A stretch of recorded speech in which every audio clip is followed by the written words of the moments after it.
Hi dears, welcome to A Dream BCom online class. Today we are discussing Entrepreneurship Block 2 Unit 9 Business Plan Implementation.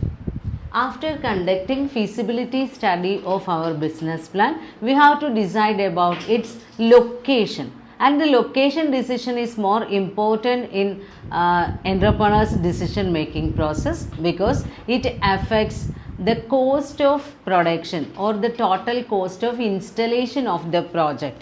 നമ്മൾ ഒരു project design ചെയ്ത് ആ പ്രൊജക്റ്റിൻ്റെ idea detailed project റിപ്പോർട്ടൊക്കെ prepare ചെയ്ത് അതിൻ്റെ feasibility സ്റ്റഡിയൊക്കെ നടത്തി കഴിഞ്ഞാൽ തൊട്ടടുത്ത തീരുമാനമെടുക്കുന്നത് അതിൻ്റെ ലൊക്കേഷനെ കുറിച്ചാണ്. ആ ബിസിനസ് ഏത് സൈറ്റിൽ നമ്മൾ ഓപ്പൺ ചെയ്യണം.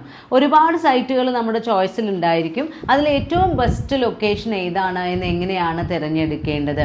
ഈ തിരഞ്ഞെടുപ്പ് എന്ന് പറയുന്നത് അത്രയും ക്രൂഷ്യൽ ആയിട്ടുള്ള ഒരു ഡിസിഷനാണ്. കാരണം ഇറ്റ്സ് എൻ ഇറിവേഴ്സിബിൾ കോസ്റ്റാണ്. നമ്മൾക്ക് വളരെ പെട്ടെന്ന് അത് ഒരു പ്ലാന്റൊക്കെ ഇംപ്ലിമെൻറ്റ് ചെയ്ത് ഒരു ഫാക്ടറി ഓർഗനൈസ് ചെയ്ത് കഴിഞ്ഞാൽ പെട്ടെന്ന് തന്നെ അത് വേറൊരു സ്ഥലത്തേക്ക് മാറ്റുക എന്ന് പറഞ്ഞു കഴിഞ്ഞാൽ അത് പ്രാക്ടിക്കൽ അല്ല. അപ്പോൾ ലൊക്കേഷൻ ഡിസിഷൻ എന്ന് പറയുന്നത് ഒരു എൻ്റർപ്രനറെ സംബന്ധിച്ചിടത്തോളം ഒരു ബിസിനസ് ഓപ്പൺ ചെയ്യുന്നതിലെ ഏറ്റവും പ്രധാനപ്പെട്ട ഒരു ഡിസിഷനാണ്. അപ്പോൾ ലൊക്കേഷൻ ഡിസൈഡ് ചെയ്യുമ്പോൾ നമ്മൾ ഒരുപാട് ഫാക്ടേഴ്സ് കൺസിഡർ ചെയ്യാനുണ്ട്. കാരണം റോ മെറ്റീരിയൽസ് ആവശ്യമുള്ള കൺസേൺ ആണെങ്കിൽ, മാനുഫാക്ചറിങ് കൺസേൺ ആണെങ്കിൽ നമ്മൾക്ക് ആ റോ മെറ്റീരിയൽ കൃത്യമായി കിട്ടുന്ന സ്ഥലത്താണോ, ട്രാൻസ്പോർട്ടേഷൻ ഈസി ആണോ, അവൈലബിലിറ്റി ഓഫ് റോ മെറ്റീരിയൽ ചീപ്പാണോ, അത് നമുക്ക് നല്ല ക്വാളിറ്റി മെറ്റീരിയൽ വളരെ വേഗം എത്തിച്ചേരാൻ പറ്റുന്ന സ്ഥലമാണോ എന്ന് നോക്കണം. അതേപോലെ തന്നെ after production we have to distribute our products to consumers. അപ്പോൾ ആ ഡിസ്ട്രിബ്യൂഷൻ ചാനലിൽ ഈസി ആണോ, നമ്മൾ എയർപോർട്ടിന് അടുത്താണോ, റെയിൽവേ സ്റ്റേഷൻ അടുത്താണോ, നമ്മുടെ കൺസ്യൂമേഴ്സിൻ്റെ ലിവിങ് പ്ലേസിന് അടുത്താണോ, അങ്ങനെ ഒരുപാട് കാര്യങ്ങൾ ലൊക്കേഷൻ സെലക്ഷനിൽ കൺസിഡർ ചെയ്യേണ്ടതുണ്ട്. കാരണം ഇതിന് നമ്മൾക്ക് നല്ല കോസ്റ്റ് ഇൻകർ ചെയ്യുന്നതാണ്. ആ കോസ്റ്റ് എന്ന് പറയുന്നത് ഇറിവേഴ്സിബിൾ കോസ്റ്റ് ആണ്. അപ്പോൾ ലൊക്കേഷൻ ഡിസിഷൻ എന്ന് പറയുന്നത് വളരെ ഇമ്പോർട്ടൻ്റ് ആണ്. അപ്പോൾ അതിൽ എന്താണ് ലൊക്കേഷൻ ലേ ഔട്ട്, നമ്മളൊരു ലേ ഔട്ട് തീരുമാനിക്കണം എന്ന് പറയും. അപ്പോൾ ലൊക്കേഷൻ ലേ ഔട്ട് തീരുമാനിക്കുമ്പോൾ അല്ലെങ്കിൽ ഒരു പ്ലാന്റ് ലേ ഔട്ട് തിരഞ്ഞെടുക്കുന്ന സമയത്ത് നമ്മൾ എന്താ കൺസിഡർ ചെയ്യുന്നത്? പ്ലാന്റ് ലേ ഔട്ട് എന്ന ടേം കൊണ്ട് നമ്മൾ അർത്ഥമാക്കുന്നത് the physical disposition of A plant. നമ്മൾ എവിടെയാണ് ആ ഒരു പ്ലാന്റ്, അതിൻ്റെ ഫിസിക്കൽ ഡിസ്പോസിഷൻ എങ്ങനെയാണ് നമ്മൾ തീരുമാനിക്കുന്നത്. അതെങ്ങനെ വേണം, വിത്ത് ഫെസിലിറ്റീസ്, നമ്മൾക്ക് ആവശ്യമുള്ള സൗകര്യങ്ങളോട് കൂടി ഒരു പ്ലാന്റ് എവിടെയാണോ പ്ലേസ് ചെയ്യുന്നത്, അതാണ് പ്ലാന്റ് ലേ ഔട്ട് എന്ന് പറയുന്നത്. അപ്പോൾ അതിനൊരു കൃത്യമായ ഡിസൈൻ ഉണ്ടായിരിക്കും. ഒരു എൻജിനീയറിംഗ് വർക്ക് അവിടെ ആവശ്യമാണ്. അപ്പോൾ നമ്മളുടെ ആവശ്യങ്ങൾ മുൻനിർത്തി വേണം നമ്മൾ ഫാക്ടറി ലേ ഔട്ട് അല്ലെങ്കിൽ നമ്മളുടെ സൈറ്റ് ലൊക്കേഷൻ ലേ ഔട്ട് തീരുമാനിക്കേണ്ടത്. അപ്പോൾ ആ ലൊക്കേഷൻ എന്ന് പറയുന്നത് ഈസിലി അപ്രോച്ചബിൾ ആയിരിക്കണം, നമ്മൾക്ക് ഏറ്റവും നല്ല രീതിയിൽ ബെനഫിഷ്യൽ ആയിരിക്കണം. ഇപ്പോൾ ചില പ്രത്യേക സ്ഥലങ്ങളിലൊക്കെ ഇൻഡസ്ട്രി തുടങ്ങിക്കഴിഞ്ഞാൽ നമ്മൾക്ക് ഫ്രീ ആയിട്ട് കറണ്ടൊക്കെ കിട്ടും, അതേപോലെ വാട്ടർ ഫെസിലിറ്റി കിട്ടും, കുറച്ച് വർഷത്തേക്ക് ടാക്സേഷൻ ഫ്രീ ആയിട്ട് കിട്ടും, അല്ലെങ്കിൽ ഇളവുകൾ കിട്ടും. അങ്ങനെയുള്ള കുറേ ആനുകൂല്യങ്ങളൊക്കെ നമുക്ക് ലഭിക്കാറുണ്ട് സ്പെഷ്യൽ ഇക്കണോമിക് സോണുകളിൽ കേട്ടോ. അപ്പോൾ എവിടെ വേണം നമ്മൾ നമ്മുടെ ബിസിനസ് ഫിക്സ് ചെയ്യേണ്ടത്, അതിൻ്റെ പ്ലേസ് ഫിക്സ് ചെയ്യേണ്ടത് എന്ന് നമ്മൾ തീരുമാനിക്കണം. അപ്പോൾ ലേ ഔട്ടുകൾ തിരഞ്ഞെടുക്കുന്ന സമയത്ത് ഒരുപാട് ടൈപ്പ് ഓഫ് ലേ ഔട്ട്സ് ഉണ്ട്. ഏറ്റവും പ്രധാനമായിട്ടുള്ള ബേസിക് ലേ ഔട്ട്സ് എന്ന് പറയുന്നത് ഫസ്റ്റ് വൺ പ്രോസസ് ലേ ഔട്ടാണ്. അപ്പോൾ ഓരോ ലേ ഔട്ടിലും ഓരോ കാര്യങ്ങൾക്ക് നമ്മൾ ഇമ്പോർട്ടൻസ് കൊടുത്തുകൊണ്ട് നമ്മളുടെ പ്ലാന്റിനെ അല്ലെങ്കിൽ ഫാക്ടറിയെ അറേഞ്ച് ചെയ്യുന്നു. അപ്പോൾ പ്രോസസ് ലേ ഔട്ട് എന്ന് പറയുമ്പോൾ similar machinery are grouped together. ഒരേ പ്രോസസ്സിന് വേണ്ടി ഉപയോഗിക്കുന്ന സിമിലർ ടൈപ്പ് ഓഫ് മെഷീനറീസ് ഉണ്ടാവും. അവ ഗ്രൂപ്പ് ചെയ്തുകൊണ്ട് നമ്മൾ ലൊക്കേഷനിൽ ഇൻസ്റ്റാൾ ചെയ്യുന്നു. അപ്പോൾ പ്രോസസ് ലേ ഔട്ട് എന്ന് പറയുമ്പോൾ പ്രൊഡക്ഷൻ പ്രോസസ്സ്, നമ്മൾ ആ പ്രോഡക്റ്റ് പ്രൊഡ്യൂസ് ചെയ്യുന്നതിന് ആവശ്യമായി വരുന്ന മെഷീനറീസ് ഉണ്ടാവും. അപ്പോൾ സിമിലർ മെഷീനറീസിനെ ഒരേപോലെ ഒരുമിച്ച് ഗ്രൂപ്പാക്കുന്ന സിസ്റ്റമാണ് process layout. Then product ലേ ഔട്ടാണ്. പ്രോഡക്റ്റ് ലേ ഔട്ട് എന്ന് പറഞ്ഞു കഴിഞ്ഞാൽ machines are arranged according to progressive steps by which a product is made. Product ലേ ഔട്ടിൽ എങ്ങനെയാണ് ഈ പ്രൊഡക്റ്റിൻ്റെ പ്രൊഡക്ഷൻ നടക്കുന്നത്. അപ്പോൾ ഒരു പ്രോസസ്സ് കഴിഞ്ഞാൽ അടുത്ത പ്രോസസ്സ്, അങ്ങനെ പ്രോഗ്രസീവ് മാനറിലേക്കായിരിക്കും പോകുന്നത്. അപ്പോൾ ആ പ്രൊഡക്ഷൻ പ്രോസസ്സ്, നമ്മൾ ഈ പ്രൊഡക്റ്റ് ഏതൊക്കെ സ്റ്റേജിലൂടെയാണോ കടന്നു പോകുന്നത് അതിനനുസരിച്ച് നമ്മൾ മെഷീനറീസിനെ അറേഞ്ച് ചെയ്യുന്നു. അപ്പോൾ പ്ലാന്റിൻ്റെ ഏറ്റവും ആദ്യം അതിൻ്റെ ആ സ്റ്റാർട്ടിങ് പ്രോസസ്സ്, ദെൻ അടുത്തത് അങ്ങനെ ലാസ്റ്റ് ഫിനിഷ്ഡ് പ്രോഡക്റ്റ് കിട്ടുന്നത് അത് ഏറ്റവും പുറത്തായിട്ട്, അതായത് നമുക്ക് ഈസി ആയിട്ട് ട്രാൻസ്പോർട്ട് ചെയ്യാൻ പറ്റുന്ന രീതിയിൽ അങ്ങനെയൊക്കെ മെഷീൻസ് അറേഞ്ച് ചെയ്യുന്ന രീതിയാണ് product layout. Importance given to product process. Then group technology.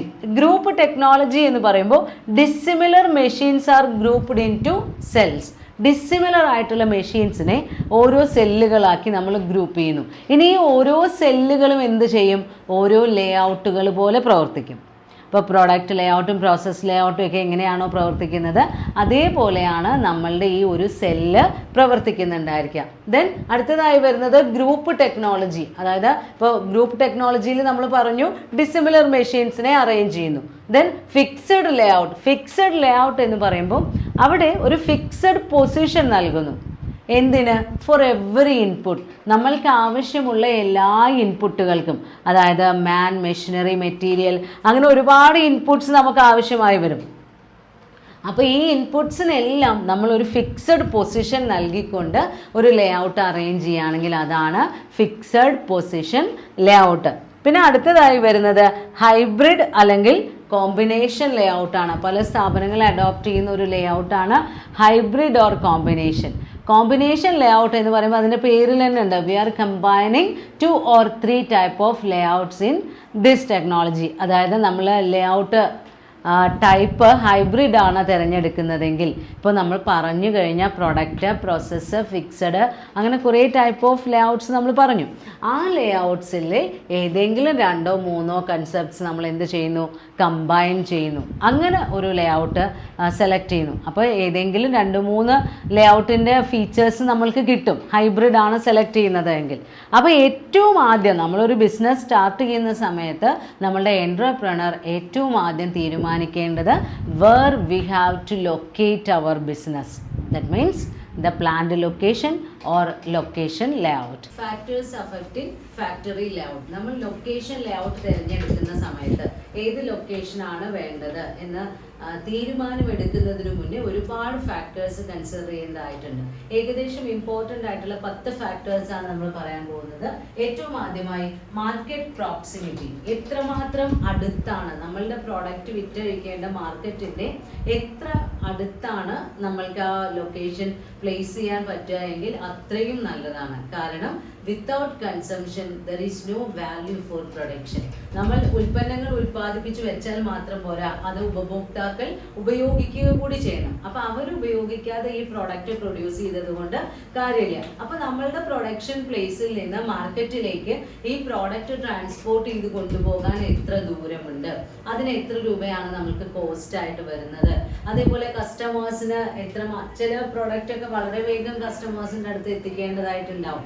അപ്പോൾ ഒരുപാട് ദൂരെയുള്ള ലൊക്കേഷനിൽ നിന്നാണ് കൊണ്ടുവരുന്നത് എങ്കിൽ നമ്മൾ ആ പ്രോഡക്റ്റ് മാർക്കറ്റിൽ എത്തിക്കുമ്പോഴേക്കും അത് ഉപയോഗശൂന്യമായി പോയിട്ടുണ്ടായിരിക്കും. അപ്പോൾ കസ്റ്റമേഴ്സിന്റെ ഡിമാൻഡ് എങ്ങനെയാണ്, നമ്മുടെ പ്രൊഡക്റ്റിന്റെ നാച്ചർ എങ്ങനെയാണ്, പ്രൊഡക്ഷൻ പ്ലേസിൽ നിന്ന് മാർക്കറ്റിലേക്ക് അത് എത്തിക്കേണ്ടത് എങ്ങനെയാണ്, അതിനെല്ലാം നമ്മൾക്ക് ഇൻകർ ചെയ്യുന്ന കോസ്റ്റ് എത്രയാണ്, ഇതൊക്കെ കൺസിഡർ ചെയ്തുകൊണ്ട് വേണം നമ്മൾ ഏത് പ്ലേസ്, മാർക്കറ്റിന്റെ ഏറ്റവും അടുത്തുള്ള പ്ലേസ് ആണ് ഏറ്റവും നല്ലത്. കാരണം കോസ്റ്റ് ഓഫ് ട്രാൻസ്പോർട്ടേഷൻ മിനിമം ആയിരിക്കും. അപ്പോൾ ആ കാര്യങ്ങൾ ക്ലോസ് ടു മാർക്കറ്റ് എന്നുള്ള ഒരു ഐഡിയ നമ്മുടെ ഉള്ളിൽ വെച്ചുകൊണ്ട് വേണം നമ്മളുടെ ലൊക്കേഷൻ തിരഞ്ഞെടുക്കാൻ. കാരണം കൺസിസ്റ്റന്റ് ആയിട്ട് നമുക്ക് പ്രൊഡക്റ്റ് മാർക്കറ്റിലേക്ക് സപ്ലൈ ചെയ്യാൻ കഴിയണം, കസ്റ്റമേഴ്സിന്റെ ഡിമാൻഡ് മീറ്റ് ചെയ്യാൻ പറ്റണം, ഇന്ററപ്ഷൻസ് ഉണ്ടാവാൻ പാടില്ല. അപ്പൊ അതാണ് ഒന്നാമത്തെ ഫാക്ടർ, മാർക്കറ്റ് റിക്വയർമെന്റ്, എത്രമാത്രം അപ്രോക്സിമിറ്റി ഉണ്ട് എന്ന് നോക്കണം. ദെൻ രണ്ടാമതായി പറയുന്നത് supply of required raw materials. നമ്മളുടെ പ്രൊഡക്ഷൻ പ്രോസസ്സ്, ഇപ്പൊ നമ്മൾ പറഞ്ഞു പ്രൊഡക്റ്റ് പ്രൊഡ്യൂസ് ചെയ്ത് കഴിഞ്ഞാൽ അത് എത്രയും വേഗം മാർക്കറ്റിൽ എത്തിക്കണം, നമ്മളുടെ കൺസ്യൂമേഴ്സിന് വാങ്ങാനുള്ള സൗകര്യങ്ങൾ ഉണ്ടാക്കി കൊടുക്കണം എന്ന് പറഞ്ഞു. അതേപോലെ തന്നെയാണ് നമ്മൾക്ക് പ്രൊഡക്ഷൻ നടക്കണമെങ്കിൽ നമ്മൾക്ക് എന്ത് കിട്ടണം? റോ മെറ്റീരിയൽസ് കിട്ടണം. റോ മെറ്റീരിയൽസ് എത്തിക്കഴിഞ്ഞാൽ മാത്രമേ പ്രൊഡക്ഷൻ പ്രോസസ്സിലൂടെ ഫിനിഷ്ഡ് പ്രൊഡക്റ്റ് പ്രൊഡ്യൂസ് ചെയ്ത കസ്റ്റമേഴ്സിന്റെ ഡിമാൻഡിനനുസരിച്ച് സപ്ലൈ ചെയ്യാൻ പറ്റുള്ളൂ. അപ്പൊ ഏറ്റവും നന്നായി റോ മെറ്റീരിയൽസ് നമ്മുടെ ഫാക്ടറിയിലേക്ക് എത്തിക്കാനുള്ള സൗകര്യം നമ്മൾക്ക് വേണം. അപ്പൊ അവൈലബിലിറ്റി ഓഫ് റോ മെറ്റീരിയൽ നമ്മൾ കൺസിഡർ ചെയ്യണം. എത്ര ദൂരത്ത് നിന്നാണ് അത് കിട്ടുന്നത്, നമ്മളുടെ അടുത്ത് നിന്നാണോ കിട്ടുന്നത്, ഇത് പെരിഷബിൾ നാച്ചുറൽ ഉള്ളതാണോ, അതിന്റെ കോസ്റ്റ് എത്രമാത്രം ഹൈ ആണ്. ചിലപ്പോൾ ചെറിയ മെറ്റീരിയൽ ആവും, പക്ഷേ ഹൈ കോസ്റ്റ് ഉള്ളതായിരിക്കും. അപ്പോൾ ഹോൾഡിംഗ് ഇൻവെന്ററി നമ്മൾക്ക് അതിങ്ങനെ വെറുതെ കൊണ്ടുവന്ന് വെക്കുമ്പോൾ ചിലപ്പോൾ നമുക്ക് ഒരുപാട് കോസ്റ്റ് അതിനു വേണ്ടി ഐഡിയലായിട്ട് ചിലവാക്കേണ്ടി വരും. അപ്പോൾ ആ കാര്യങ്ങൾ കൺസിഡർ ചെയ്യണം. റോ മെറ്റീരിയൽ കൃത്യമായി ട്രാൻസ്പോർട്ടേഷൻ ഫെസിലിറ്റി ഉണ്ടോ, നമ്മുടെ സ്ഥാപനത്തിലേക്ക് എത്തിച്ചേരാൻ ബുദ്ധിമുട്ടുകളുണ്ടോ, ഷിപ്മെന്റ് ഇപ്പോൾ നമ്മൾക്ക് ഷിപ്പിലൂടെയൊക്കെ വരുന്നതാണെങ്കിൽ പോർട്ടറിന് അടുത്തുള്ള തുറമുഖത്തിന് അടുത്തുള്ള സ്ഥലമാണോ, അതൊക്കെ നമ്മൾ കൺസിഡർ ചെയ്യണം. അപ്പോൾ റോ മെറ്റീരിയൽ ഈസിയായി ഫാക്ടറിക്കുള്ളിലേക്ക് എത്തുന്ന ഒരു ലേ ഔട്ട് വേണം നമ്മൾ തിരഞ്ഞെടുക്കേണ്ടത്. ദെൻ മൂന്നാമതായി പറയുന്നത് availability of labour and skill. നമ്മൾക്ക് ഇൻഗ്രീഡിയൻസ്, ഇപ്പോൾ പ്രൊഡക്ഷൻ്റെ ഇൻഗ്രീഡിയൻസ് അല്ലെങ്കിൽ ഫാക്ടേഴ്സ് ഓഫ് പ്രൊഡക്ഷൻ എന്ന് പറയുന്നത് മാൻ, മെറ്റീരിയൽ, മെഷീനറി ആൻഡ് മണിയാണ്. അപ്പോൾ അവിടെ മാൻ എന്ന് പറയുന്ന ഒരു എലമെന്റ് ഉണ്ട്, ഹ്യൂമൻ റിസോഴ്സിന്റെ എലമെന്റ്. അപ്പോൾ നമ്മൾ ഒരു ഫാക്ടറി നമ്മൾ ലേ ഔട്ട് തിരഞ്ഞെടുക്കുന്ന സമയത്ത് നമ്മളുടെ ബിസിനസ് എങ്ങനെയുള്ളതാണ് എന്ന് നമ്മൾ ആദ്യം നോക്കണം. ലേബർ ഇൻറ്റൻസീവ് ഇൻഡസ്ട്രി ആണോ, മെറ്റീരിയൽ ഇൻറ്റൻസീവ് ആണോ, ഏതിനാണ് ഏറ്റവും കൂടുതൽ, മെഷീൻ ആണോ, മാൻ ആണോ ഇമ്പോർട്ടൻസ് ഉള്ളതെന്ന് നോക്കണം. ലേബറേഴ്സ് ഒരുപാട് ആവശ്യമുള്ള സ്ഥാപനമാണ് എങ്കിൽ ഏറ്റവും നല്ല ലേബറേഴ്സ്, നമ്മൾക്ക് സ്യൂട്ടബിൾ ആയിട്ടുള്ള ലേബറേഴ്സിനെ കിട്ടുന്ന പ്ലേസിൽ വേണം ഫാക്ടറി ലൊക്കേറ്റ് ചെയ്യേണ്ടത്. ഇപ്പോൾ ചില സ്ഥാപനങ്ങൾക്ക് അത്രയധികം സ്കില്ലുള്ള എംപ്ലോയീസിനൊന്നും ആവശ്യമായിട്ട് വരില്ല, ഫിസിക്കലായിട്ട് അവരുടെ വർക്ക് മാത്രമേ വേണ്ടി വരും. അപ്പോൾ നമ്മൾക്ക് എവിടെ വേണമെങ്കിൽ ഫാക്ടറി സെറ്റ് ചെയ്യാം, കാരണം അത്രയധികം പഠിപ്പുള്ള ആളുകളെ ഒന്നും ആവശ്യമില്ല, വെറും വർക്ക് ഫോഴ്സ് മതിയെങ്കിൽ. എന്നാൽ ചിലതിൽ അങ്ങനെയല്ല, കൃത്യമായി നല്ല ട്രെയിനിങ് ഒക്കെ കിട്ടിയിട്ടുള്ള പ്രൊഫഷണൽ നോളജ് ഒക്കെ ഉള്ള ആളുകൾ വേണ്ടി വരും. അപ്പോൾ നമ്മൾക്ക് ഒരുപാട് ഉൾഗ്രാമങ്ങളിലൊന്നും പോയി ഫാക്ടറി ലൊക്കേറ്റ് ചെയ്ത് കഴിഞ്ഞാൽ അത്തരം സ്കിൽഡ് പേഴ്സണൽസിനെ അവൈലബിൾ ആവില്ല. അപ്പോൾ നമ്മൾ സിറ്റി കോൺസെൻട്രേറ്റ് ചെയ്യായിരിക്കും നല്ലത്. അതേപോലെ തന്നെ ലേബറേഴ്സിനെ സെലക്ട് ചെയ്യുന്ന സമയത്ത് ഇപ്പോൾ അവരുടെ സ്കില്ല്, നോളജ്, ഫിസിക്കൽ സ്ട്രെങ്ത് അതൊന്നും മാത്രം കൺസിഡർ ചെയ്താൽ പോരാ, അവരുടെ നാച്ചർ ഓഫ് വർക്ക്, ആബ്സെന്റിസം ഉണ്ടാകുമോ, ലേബർ ടേൺ ഓവറിനുള്ള സാധ്യത ഉണ്ടാകുമോ, ട്രേഡ് യൂണിയൻ എത്ര നന്നായി പ്രവർത്തിക്കുന്ന സ്ഥലമാണ്, അതൊക്കെ നോക്കണം. ചിലപ്പോൾ എങ്ങനെ സ്ഥാപനം തുടങ്ങിയാലും സമരം ചെയ്യുന്ന തൊഴിലാളികളാണെങ്കിൽ ആ ഒരു സ്ഥലത്ത് പോയി നമ്മൾ ഫാക്ടറി തുടങ്ങിയിട്ട് യാതൊരു കാര്യം ഉണ്ടാവില്ല. അപ്പം ആ ലേബറേഴ്സിന്റെ അവൈലബിലിറ്റിയും അവർക്ക് നമ്മൾ എത്രമാത്രം പേയ്മെന്റ് നൽകേണ്ടി വരും. ഇപ്പോൾ ചില സ്ഥലങ്ങളിൽ ഉണ്ടായിരിക്കും, കുറച്ച് ഉള്ളിലോട്ടൊക്കെ ആണെങ്കിൽ നമുക്ക് ഒരുപാട് ലേബർ കോസ്റ്റ് ഒന്നും വരില്ല. അതേപോലെ തന്നെ അവർക്ക് വർക്ക് ചെയ്യാനുള്ള സൗകര്യം, അവർക്ക് കൊടുക്കേണ്ട അമ്യൂണിറ്റീസ്, അവർക്ക് ആവശ്യമായിട്ടുള്ള ഇപ്പോൾ ലേബറേഴ്സിനെ വെറുതെ സ്ഥാപനത്തിലേക്ക് വിളിച്ചു വരുത്തിയാൽ പോരാ, അവർക്ക് തൊഴിൽ സാഹചര്യങ്ങൾ നമ്മൾ ഒരുക്കി കൊടുക്കണം. അതിനൊക്കെ കൃത്യമായ സ്ഥല സൗകര്യമുള്ള പ്ലേസ് ആയിരിക്കണം നമ്മൾ തിരഞ്ഞെടുക്കേണ്ടത്. അപ്പോൾ ചില സ്ഥലങ്ങളിൽ ഇപ്പോൾ ഇൻഡസ്ട്രിക്കൊന്നും അത്രയധികം വികസനമില്ലാത്ത സ്ഥലങ്ങളാണെങ്കിൽ അവിടെയൊക്കെ ബാക്ക്വേർഡ് ഇൻഡസ്ട്രിയൽ ഏരിയ എന്ന് പറയും, അവിടെയൊക്കെ പുതിയൊരു ഇൻഡസ്ട്രി തുടങ്ങുമ്പോൾ ഗവൺമെന്റ് ഒക്കെ നമ്മൾക്ക് ഒരുപാട് ഇൻസെന്റീവ്സ് ഒക്കെ നൽകാറുണ്ട്. അപ്പോൾ അങ്ങനെയുള്ള ഒരു സ്ഥലത്ത് തുടങ്ങുമ്പോൾ ലേബർ അവൈലബിലിറ്റി ഉണ്ടോ എന്ന് നോക്കണം. അപ്പോൾ ലേബറേഴ്സ് ഏത് ടൈപ്പാണ് വേണ്ടത്, അത്തരം ലേബറേഴ്സ് അവൈലബിൾ ആയ ലൊക്കേഷൻ വേണം തിരഞ്ഞെടുക്കേണ്ടത്. പിന്നെ വരുന്നത് ഇൻഫ്രാസ്ട്രക്ചറൽ ഫെസിലിറ്റീസ് ആണ്, അടിസ്ഥാന സൗകര്യങ്ങൾ. നമ്മൾക്ക് വെറും ഫാക്ടേഴ്സ് ഓഫ് പ്രൊഡക്ഷൻ അറേഞ്ച് ചെയ്താൽ മാത്രം പോരാ, അതുമായി റിലേറ്റ് ചെയ്ത് വരുന്ന ആൻസിലറി സർവീസസ് ഉണ്ട്. ഇപ്പോൾ ട്രാൻസ്പോർട്ടേഷൻ, ബാങ്കിങ്, ഇൻഷുറൻസ്, അങ്ങനെ റിലേറ്റഡ് ആയി വരുന്ന ആൻസിലറി ഹെൽപ്പുകൾ, നമ്മൾക്ക് വേണ്ട സർവീസുകളെല്ലാം ഈസി ആയി കിട്ടുന്ന പ്ലേസ് വേണം ലൊക്കേഷനായി തിരഞ്ഞെടുക്കേണ്ടത്. ഇപ്പോൾ water, banking, power, transport, communication. ഇപ്പം നമ്മൾ പറയുന്നത് പോലെ തന്നെയാണ് ചില ലൊക്കേഷനുകളിൽ നമ്മൾക്ക് പവറൊക്കെ ഗവൺമെൻറ് ഫ്രീ ആയി തരും. വാട്ടർ ഇൻറ്റൻസീവ് ഇൻഡസ്ട്രി ആണെങ്കിൽ വാട്ടർ ഫ്രീ ആയി കിട്ടുന്ന സ്ഥലം ഉണ്ടായിരിക്കും. അപ്പം അങ്ങനെയുള്ള ലൊക്കേഷൻസ് നമ്മൾ തിരഞ്ഞെടുക്കണം. ദെൻ അഞ്ചാമത്തെ ഫാക്ടറായി പറയുന്നത് ട്രാൻസ്പോർട്ടേഷൻ നെറ്റ്വർക്കാണ്. അഞ്ചാമത്തെ ഫാക്ടറാണ് transportation network. Transportation network relates to highways or proximity of other facilities for transferring goods from production place to consumption place, and also carrying raw materials from their place to our factory place. അതായത് നമ്മൾക്ക് ആവശ്യമുള്ള raw materials എവിടെ നിന്നാണോ കിട്ടുന്നത് ആ സ്ഥലത്ത് നിന്ന് നമ്മുടെ ഫാക്ടറിയിലേക്ക് റോ മെറ്റീരിയൽസ് കൊണ്ടുവരണം. അതേപോലെ നമ്മളുടെ ഫാക്ടറി പ്ലേസിൽ നിന്ന് കൺസ്യൂമേഴ്സിന്റെ പ്ലേസിലേക്ക് ഫിനിഷ്ഡ് പ്രോഡക്റ്റ് കൊണ്ടുപോകണം. അപ്പോൾ അതിനെല്ലാം ഗതാഗത സൗകര്യം നമുക്ക് ആവശ്യമാണ്. അപ്പോൾ ആ ട്രാൻസ്പോർട്ടേഷൻ നെറ്റ്വർക്ക് ഈസിയായി അപ്രോച്ചബിൾ ആണോ എന്ന് നോക്കണം, പ്രോക്സിമിറ്റി നോക്കണം, നമ്മളുടെ അടുത്താണോ അതുള്ളത്. ഇപ്പോൾ ഹൈവേസ് ഉണ്ടോ നോക്കണം. ഇപ്പോൾ വിമാനം വഴി വേറെ രാജ്യത്തു നിന്ന് കൊണ്ടുവരുന്ന കോസ്റ്റ്ലി മെറ്റീരിയൽസ് ഒക്കെ ആണെങ്കിൽ എയർപോർട്ടിന് അടുത്താണോ എന്ന് നോക്കണം. അതേപോലെ കടൽ ഗതാഗതം വഴിയാണെങ്കിൽ പോർട്ടിന് അടുത്താണോ എന്ന് നോക്കണം. അങ്ങനെ ഏതൊക്കെ റെയിൽവേ സ്റ്റേഷൻ അടുത്താണോ എന്ന് നോക്കണം. ഏതൊക്കെ ട്രാൻസ്പോർട്ടേഷൻ നെറ്റ്വർക്കുകളാണോ നമ്മൾക്ക് ആവശ്യമായി വരുന്നത് അതിൻ്റെ എല്ലാം നിയർ ബൈ ലൊക്കേഷൻ വേണം നമ്മൾ തിരഞ്ഞെടുക്കേണ്ടത്. ദെൻ അടുത്തതായി പറയുന്നത് ഗവൺമെന്റ് പോളിസിയാണ്. ഗവൺമെന്റ് ഫോളോ ചെയ്യുന്ന നയങ്ങൾ, പലതരം ഇൻഡസ്ട്രിയൽ പോളിസികൾ ഉണ്ടായിരിക്കും, ടാക്സേഷൻ പോളിസി ഉണ്ടായിരിക്കും. ഇതെല്ലാം നമ്മളുടെ ബിസിനസ്സിനെ ബാധിക്കുന്നുണ്ടാവും. എല്ലാ പോളിസീസും അഫക്റ്റ് ചെയ്യുന്നില്ലെങ്കിലും ചില പോളിസീസ് നമ്മുടെ ബിസിനസ്സുമായി റിലേറ്റ് ചെയ്ത് വരുന്നുണ്ടാവും. ഇപ്പൊ ഇതിൽ പറയുന്നുണ്ട് government of India has established various zone. ഇപ്പൊ ഇന്ത്യയുടെ കേസ് എടുക്കുകയാണെങ്കിൽ ഇന്ത്യൻ ഗവൺമെന്റ് കുറേ പ്രത്യേക മേഖലകളെ ഇൻഡസ്ട്രിയൽ ഫ്രണ്ട്ലി സോണുകളാക്കി പ്രഖ്യാപിച്ചിട്ടുണ്ട്. അപ്പൊ അങ്ങനെയുള്ള സ്ഥലങ്ങളിലാണ് നമ്മൾ നമ്മുടെ ഫാക്ടറി തുടങ്ങുന്നതെങ്കിൽ നമ്മൾക്ക് ഫ്രീ ആയിട്ട് പവർ സപ്ലൈ, അതല്ലെങ്കിൽ ടാക്സിലെ ഇളവുകള്, വേറെ പലതരം ആനുകൂല്യങ്ങള്, സബ്സിഡികള്, ഗ്രാന്റുകൾ ഒക്കെ കിട്ടും. അപ്പൊ നമ്മുടെ ബിസിനസിനെ ബാധിക്കുന്ന ഗവൺമെന്റ് പോളിസി ഏത് ലൊക്കേഷനിൽ പ്ലേസ് ചെയ്താലാണ് നമ്മൾക്ക് ഏറ്റവും കൂടുതൽ അനുകൂലമായി വരുന്നത് എന്ന് നോക്കി വേണം ലൊക്കേഷൻ സെലക്ട് ചെയ്യാൻ. പിന്നെ വരുന്നത് കോമ്പറ്റീഷൻ ആണ്. മാർക്കറ്റിൽ പ്രിവെയിൽ ചെയ്യുന്ന കോമ്പറ്റീഷൻ. ചില കടകൾ ഉണ്ടായിരിക്കും similar type of product produce ചെയ്യുന്ന അല്ലെങ്കിൽ പ്രൊഡക്റ്റ് വിൽക്കുന്ന കടകളുടെ നിയർ ബൈ ലൊക്കേഷനിലായിരിക്കും എല്ലാ കടകളും. കാരണം കൺസ്യൂമേഴ്സിന് കമ്പയർ ചെയ്യാൻ എളുപ്പമാണ്. ഇപ്പൊ ഈ കടയിൽ കിട്ടുന്ന ചോയ്സുകളും ഇതേപോലെ അപ്പുറത്തെ കടയിൽ കിട്ടുന്ന ചോയ്സുകളും അവർക്ക് തിരഞ്ഞെടുത്ത് വാങ്ങിക്കാനൊക്കെ വളരെ സൗകര്യമായിരിക്കും. എന്നാൽ ചില സ്ഥാപനങ്ങൾ അങ്ങനെ ലൊക്കേറ്റ് ചെയ്ത് കഴിഞ്ഞാൽ രണ്ടു പേർക്കും നഷ്ടം സംഭവിക്കുന്ന രീതിയിലുള്ള ബിസിനസ്സുകൾ ഉണ്ടായിരിക്കും. ഒരേ സ്ഥലത്താണ് സിമിലർ ടൈപ്പ് ഓഫ് യൂണിറ്റ്സ് ഉള്ളത് എങ്കിൽ അവിടേക്കുള്ള ട്രാൻസ്പോർട്ടേഷൻ ഫ്ലോ, അതായത് കൺസ്യൂമേഴ്സിന്റെ ഫ്ലോ വളരെ കൂടുതലായിരിക്കും. കാരണം കൺസ്യൂമേഴ്സിന് അവിടെ അങ്ങോട്ട് ഇറങ്ങിക്കഴിഞ്ഞാൽ അവർക്ക് ആവശ്യമുള്ളത് അവിടുന്ന് എവിടുന്ന് വെച്ചാൽ തിരഞ്ഞെടുക്കാം എന്നുള്ള രീതിയാണെങ്കിൽ ലൊക്കേഷൻ അങ്ങനെ സെലക്ട് ചെയ്യാം. അപ്പൊ കോമ്പറ്റേറ്റേഴ്സിന്റെ ബിസിനസ്സും നമ്മളുടെ ബിസിനസ്സും സ്മൂത്ത് ആയി പോകുന്ന രീതിയിലുള്ള ലൊക്കേഷൻ വേണം നമ്മൾ തിരഞ്ഞെടുക്കേണ്ടത്. ചിലപ്പോൾ നിയർ ബൈ കോമ്പറ്റേറ്റേഴ്സ് ആയിരിക്കാം, അല്ലെങ്കിൽ ഫാർ അവേ ഫ്രം കോമ്പറ്റേറ്റേഴ്സ് ആയിരിക്കാം. ദെൻ ഇന്റർനെറ്റ് ആക്സസ് ആണ്. ഇന്ന് നമ്മൾക്ക് വൈഫൈയോ നെറ്റ് കണക്ഷനോ ഇല്ലാത്ത ഒരു ലോകം സങ്കല്പിക്കാൻ പോലും പറ്റില്ല. സാധാരണ വീട്ടിലുള്ള ആൾക്കാർക്ക് പോലും അൺലിമിറ്റഡ് നെറ്റ് ആവശ്യമാണ്. അപ്പൊ നമ്മുടെ ബിസിനസ്സിന് എന്തായാലും ഇന്റർനെറ്റ് ആക്സസ് ഉള്ള പ്ലേസ് വേണം സെലക്ട് ചെയ്യേണ്ടത്. റേഞ്ച് ഇല്ലാത്ത സ്ഥലത്തൊന്നും കൊണ്ടുപോയി വെച്ച് കഴിഞ്ഞാൽ കമ്മ്യൂണിക്കേഷൻ ഫെസിലിറ്റി ആവശ്യമുള്ള ബിസിനസ് ആണെങ്കിൽ നമ്മൾ ഇന്റർനെറ്റ് ആക്സസ് കൃത്യമായി ഉറപ്പുവരുത്തിയിരിക്കണം. പിന്നെ വരുന്നത് ക്ലൈമറ്റ് കണ്ടീഷൻ ആണ്. ഒരു ഫാക്ടറി ഓർഗനൈസ് ചെയ്യുന്ന സമയത്ത് അതിലത്തെ ലേബറേഴ്സിനാണെങ്കിലും അവിടെ പ്രൊഡ്യൂസ് ചെയ്ത് വെക്കുന്ന പ്രൊഡക്റ്റുകൾക്കാണെങ്കിലും ചിലപ്പോൾ ക്ലൈമറ്റ് വളരെയധികം സ്വാധീനം ചെലുത്താറുണ്ട്. ഇപ്പോൾ ആളുകൾക്ക് വർക്കേഴ്സിന് കൃത്യമായി വർക്ക് ചെയ്യാൻ പറ്റുന്ന തരം കണ്ടീഷൻസ് ആയിരിക്കണം ഫാക്ടറിക്കുള്ളിൽ.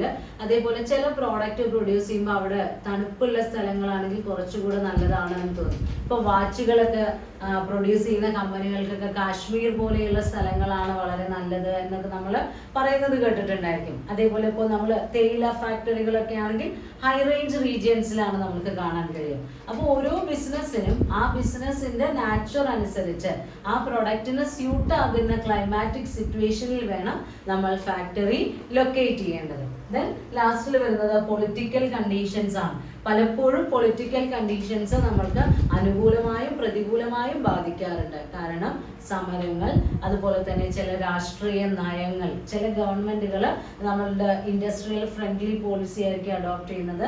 എന്നാൽ ചില ഗവൺമെന്റ് അങ്ങനെ ആയിരിക്കില്ല. പലപ്പോഴും നിങ്ങൾ കണ്ടിട്ടുണ്ടാവും നമ്മുടെ കേരളത്തിൽ നിന്ന് തന്നെ പല പല ഇൻഡസ്ട്രികളും കേരളത്തിൽ നിന്ന് പോയി ഹൈദരാബാദിലോ അല്ലെങ്കിൽ കർണാടകയിലോ ഒക്കെ പോയി ലൊക്കേറ്റ് ചെയ്യുന്നത് കാണാം.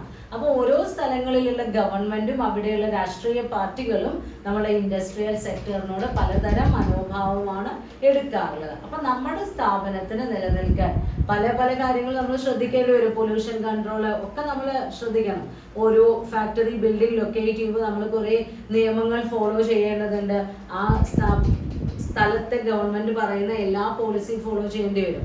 അപ്പൊ ഏറ്റവും ഇൻഡസ്ട്രിയൽ ഫ്രണ്ട്ലി ഗവൺമെന്റ് എവിടെയാണോ ഉള്ളത് അവിടെ നമ്മൾക്ക് ബാക്കി ഘടകങ്ങളെല്ലാം അനുകൂലമാണെങ്കിൽ അത്തരം സ്ഥലങ്ങളിലാണ് ഫാക്ടറി ലൊക്കേഷൻ നമ്മൾ പ്ലേസ് ചെയ്യേണ്ടത്. അപ്പൊ ഈ 10 ഫാക്ടേഴ്സ് എങ്കിലും നമ്മൾ എന്ത് ചെയ്യണം? ഫാക്ടറി ലൊക്കേഷൻ, ആ ലൊക്കേഷൻ ലേഔട്ട് തിരഞ്ഞെടുക്കുന്നതിന് മുൻപ് എന്റർപ്രണർ കൃത്യമായി അനലൈസ് ചെയ്ത ഏറ്റവും സ്യൂട്ടബിൾ ആയ പ്ലേസിൽ വേണം നമ്മളുടെ ബിസിനസ് ലോഞ്ച് ചെയ്യുന്നത്. Next topic business process. ഇപ്പോൾ ഒരു ബിസിനസ് പ്ലാൻ ഇംപ്ലിമെന്റ് ചെയ്യുന്ന സമയത്ത് നമ്മൾ പറഞ്ഞു ലൊക്കേഷൻ സെലക്ട് ചെയ്യണം. ആ ലൊക്കേഷനിലാണ് നമ്മൾ ബിസിനസ് സ്റ്റാർട്ട് ചെയ്യുന്നത്. Easy availability of raw materials വേണം. അതുപോലെ തന്നെ പ്രോഡക്ട്സ് കൃത്യമായി കൺസ്യൂമേഴ്സിന്റെ കയ്യിലേക്ക് എത്തിക്കണം. അതെല്ലാം നമ്മൾ സ്ഥലമൊക്കെ തീരുമാനിച്ചു. ഇനി നമ്മൾ നെക്സ്റ്റ് കൺസിഡർ ചെയ്യുന്നതാണ് business process. Business process relates to a collection of related structured activities or tasks by people or equipment which in a specific sequence produce a service or product for customers. നമ്മളുടെ കസ്റ്റമേഴ്സിന് നൽകാൻ വേണ്ടി ഒരു പ്രൊഡക്റ്റോ അല്ലെങ്കിൽ ഒരു സർവീസോ produce ചെയ്യാൻ വേണ്ടി കുറേ ആളുകളോ അല്ലെങ്കിൽ കുറേ പ്രോസസ്സുകളോ കുറേ എക്യുപ്മെന്റുകളോ കണക്റ്റഡ് ആയി വർക്ക് ചെയ്യുന്നുണ്ടാവും. ആ പ്രോസസ്സിനെ അല്ലെങ്കിൽ ആ കളക്ഷനെയാണ് നമ്മൾ എന്ത് പറയുന്നത്, ബിസിനസ് പ്രോസസ് എന്ന് പറയുന്നത്. ഇപ്പൊ നമ്മൾ ഒരു യൂണിറ്റ് തുടങ്ങി, ആ യൂണിറ്റിൽ ജ്യൂസ് ഉണ്ടാക്കി കൊടുക്കുന്ന കടയാണെന്ന് വിചാരിക്കാം. നമ്മുടെ ഫാക്ടറി ഫ്രൂട്ട് ജ്യൂസ് പ്രൊഡ്യൂസ് ചെയ്യുന്ന ഫാക്ടറിയാണ്. അപ്പൊ ആ ഫ്രൂട്ട്സ് റോ മെറ്റീരിയൽ ആയി കൊണ്ടുവരും. അതിനെ കൃത്യമായി വാഷ് ചെയ്ത് ചേർക്കേണ്ട ഇൻഗ്രീഡിയൻസ് ഒക്കെ ചേർത്ത് നമ്മൾ അതിനെ പ്രോസസ് ചെയ്ത് ജ്യൂസ് ആക്കി മാറ്റി ബോട്ടിലോ പാക്കറ്റിലോ ആക്കി കസ്റ്റമേഴ്സിന് വിൽക്കാൻ റെഡിയാക്കി വെക്കുന്നു. അപ്പൊ ആ ഒരു പ്രക്രിയ നമ്മുടെ കസ്റ്റമേഴ്സിന്റെ കയ്യിലേക്ക് ആ പ്രൊഡക്റ്റോ സർവീസോ എത്തുന്നത് വരെ തുടർച്ചയായി നമ്മൾ നടത്തുന്ന ആ ഒരു പ്രക്രിയയാണ് ബിസിനസ് പ്രോസസ് എന്ന് പറയുന്നത്. അപ്പൊ ആ ബിസിനസ് പ്രോസസ്സിൽ മാനേജ്മെന്റ് പ്രോസസ് ഉണ്ടായിരിക്കും, ഓപ്പറേഷണൽ പ്രോസസ് ഉണ്ടായിരിക്കും, സപ്പോർട്ടിംഗ് ബിസിനസ് പ്രോസസ്സുകൾ ഉണ്ടാവും. ഒരു ഫിനിഷ്ഡ് പ്രൊഡക്റ്റ് കസ്റ്റമറുടെ കയ്യിൽ എത്തുന്നതിന് വേണ്ടി നമ്മൾ ഇൻഗ്രീഡിയൻസ് ഉപയോഗിച്ച് പ്രൊഡക്റ്റ് പ്രൊഡ്യൂസ് ചെയ്യണം. ആ ബിസിനസ്സിനെ കൃത്യമായി മാനേജേഴ്സ് മാനേജ് ചെയ്യണം. ഇതിനുമായി സഹായിക്കുന്ന ഇപ്പോൾ ട്രാൻസ്പോർട്ടേഷൻ, അഡ്വർടൈസിങ്, ഇൻഷുറൻസ്, ബാങ്കിങ്, അങ്ങനെ വരുന്ന അനുബന്ധ സർവീസുകളും വരുന്നുണ്ടാവും. അപ്പൊ ഇത്തരം സർവീസുകളും മാനേജ്മെന്റ് പ്രോസസ്സും സപ്പോർട്ടിംഗ് ആയിട്ടുള്ള പ്രോസസ്സുകളും എല്ലാം കൂടി ചേർന്നാണ് നമ്മുടെ ഓപ്പറേഷണൽ പ്രോസസ്സും ഉണ്ട്. ഇതെല്ലാം കൂടി ചേർന്നാണ് ബിസിനസ് പ്രോസസ് എന്ന് പറയുന്ന ആ ഒരു കംപ്ലീറ്റ് പ്രക്രിയ രൂപപ്പെടുന്നത്. ആ പ്രോസസ്സിലൂടെയാണ് റോ മെറ്റീരിയൽസ് ഫിനിഷ്ഡ് പ്രോഡക്റ്റ് ആയി ആരുടെ കയ്യിലെത്തുന്നത്, നമ്മളുടെ കൺസ്യൂമേഴ്സിന്റെ കയ്യിൽ എത്തിച്ചേരുന്നത്. അപ്പൊ ഈ ബിസിനസ് പ്രോസസ്സ് ഡിസൈൻ ചെയ്യുക എന്ന് പറയുമ്പോൾ നമ്മൾ ഒരുപാട് കാര്യങ്ങൾ ശ്രദ്ധിക്കണം. എന്ത് ടൈപ്പ് ഓഫ് പ്രോഡക്റ്റ് ആണ് നമ്മൾ ഡീൽ ചെയ്യുന്നത്, അതിൽ എന്തൊക്കെ ഇൻഗ്രീഡിയൻസ് ആണ് വരുന്നത്, എന്തൊക്കെ സബ് പ്രോസസ്സുകളാണ് ഇൻക്ലൂഡ് ചെയ്യേണ്ടത്, അങ്ങനെ എല്ലാ കാര്യങ്ങളെ കുറിച്ചും നമ്മൾ കൃത്യമായി അനലൈസ് ചെയ്ത് വേണം ഒരു ബിസിനസ് പ്രോസസ്സ് ഡിസൈൻ ചെയ്യേണ്ടത്.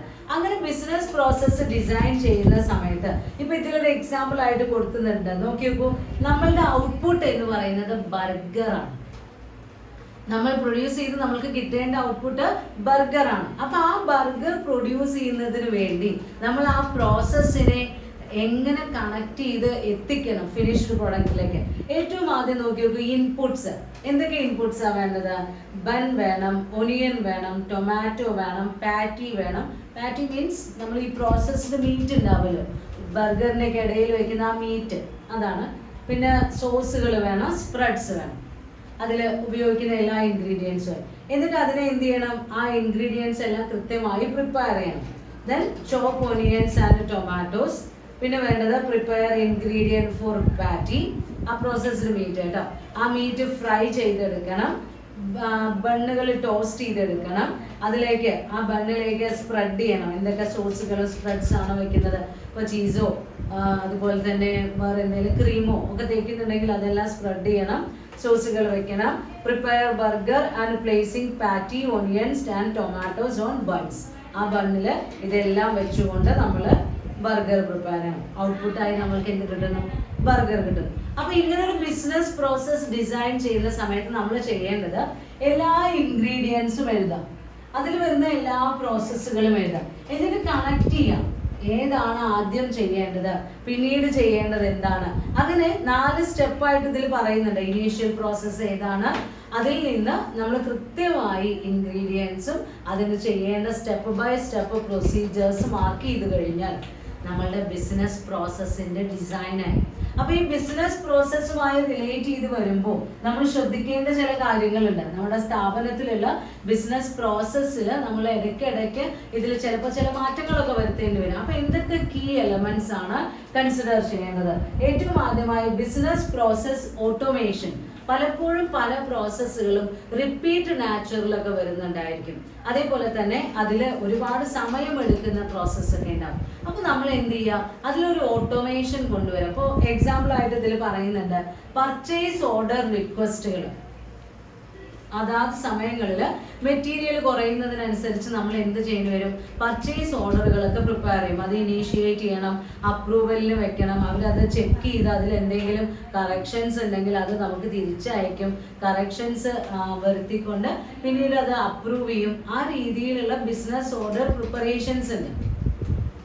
അങ്ങനെ ബിസിനസ് ഓർഡർ പ്രിപ്പയർ ചെയ്യുമ്പോൾ അത് കൃത്യമായി ഓരോ മാസത്തിലും നമ്മൾ കൊടുത്തയക്കേണ്ടതാണെങ്കിൽ നമ്മൾ അതിന് എന്ത് ചെയ്താൽ മതി, ഒരു ഓട്ടോമേഷൻ പ്രോസസ്സ് വെച്ചാൽ മതി.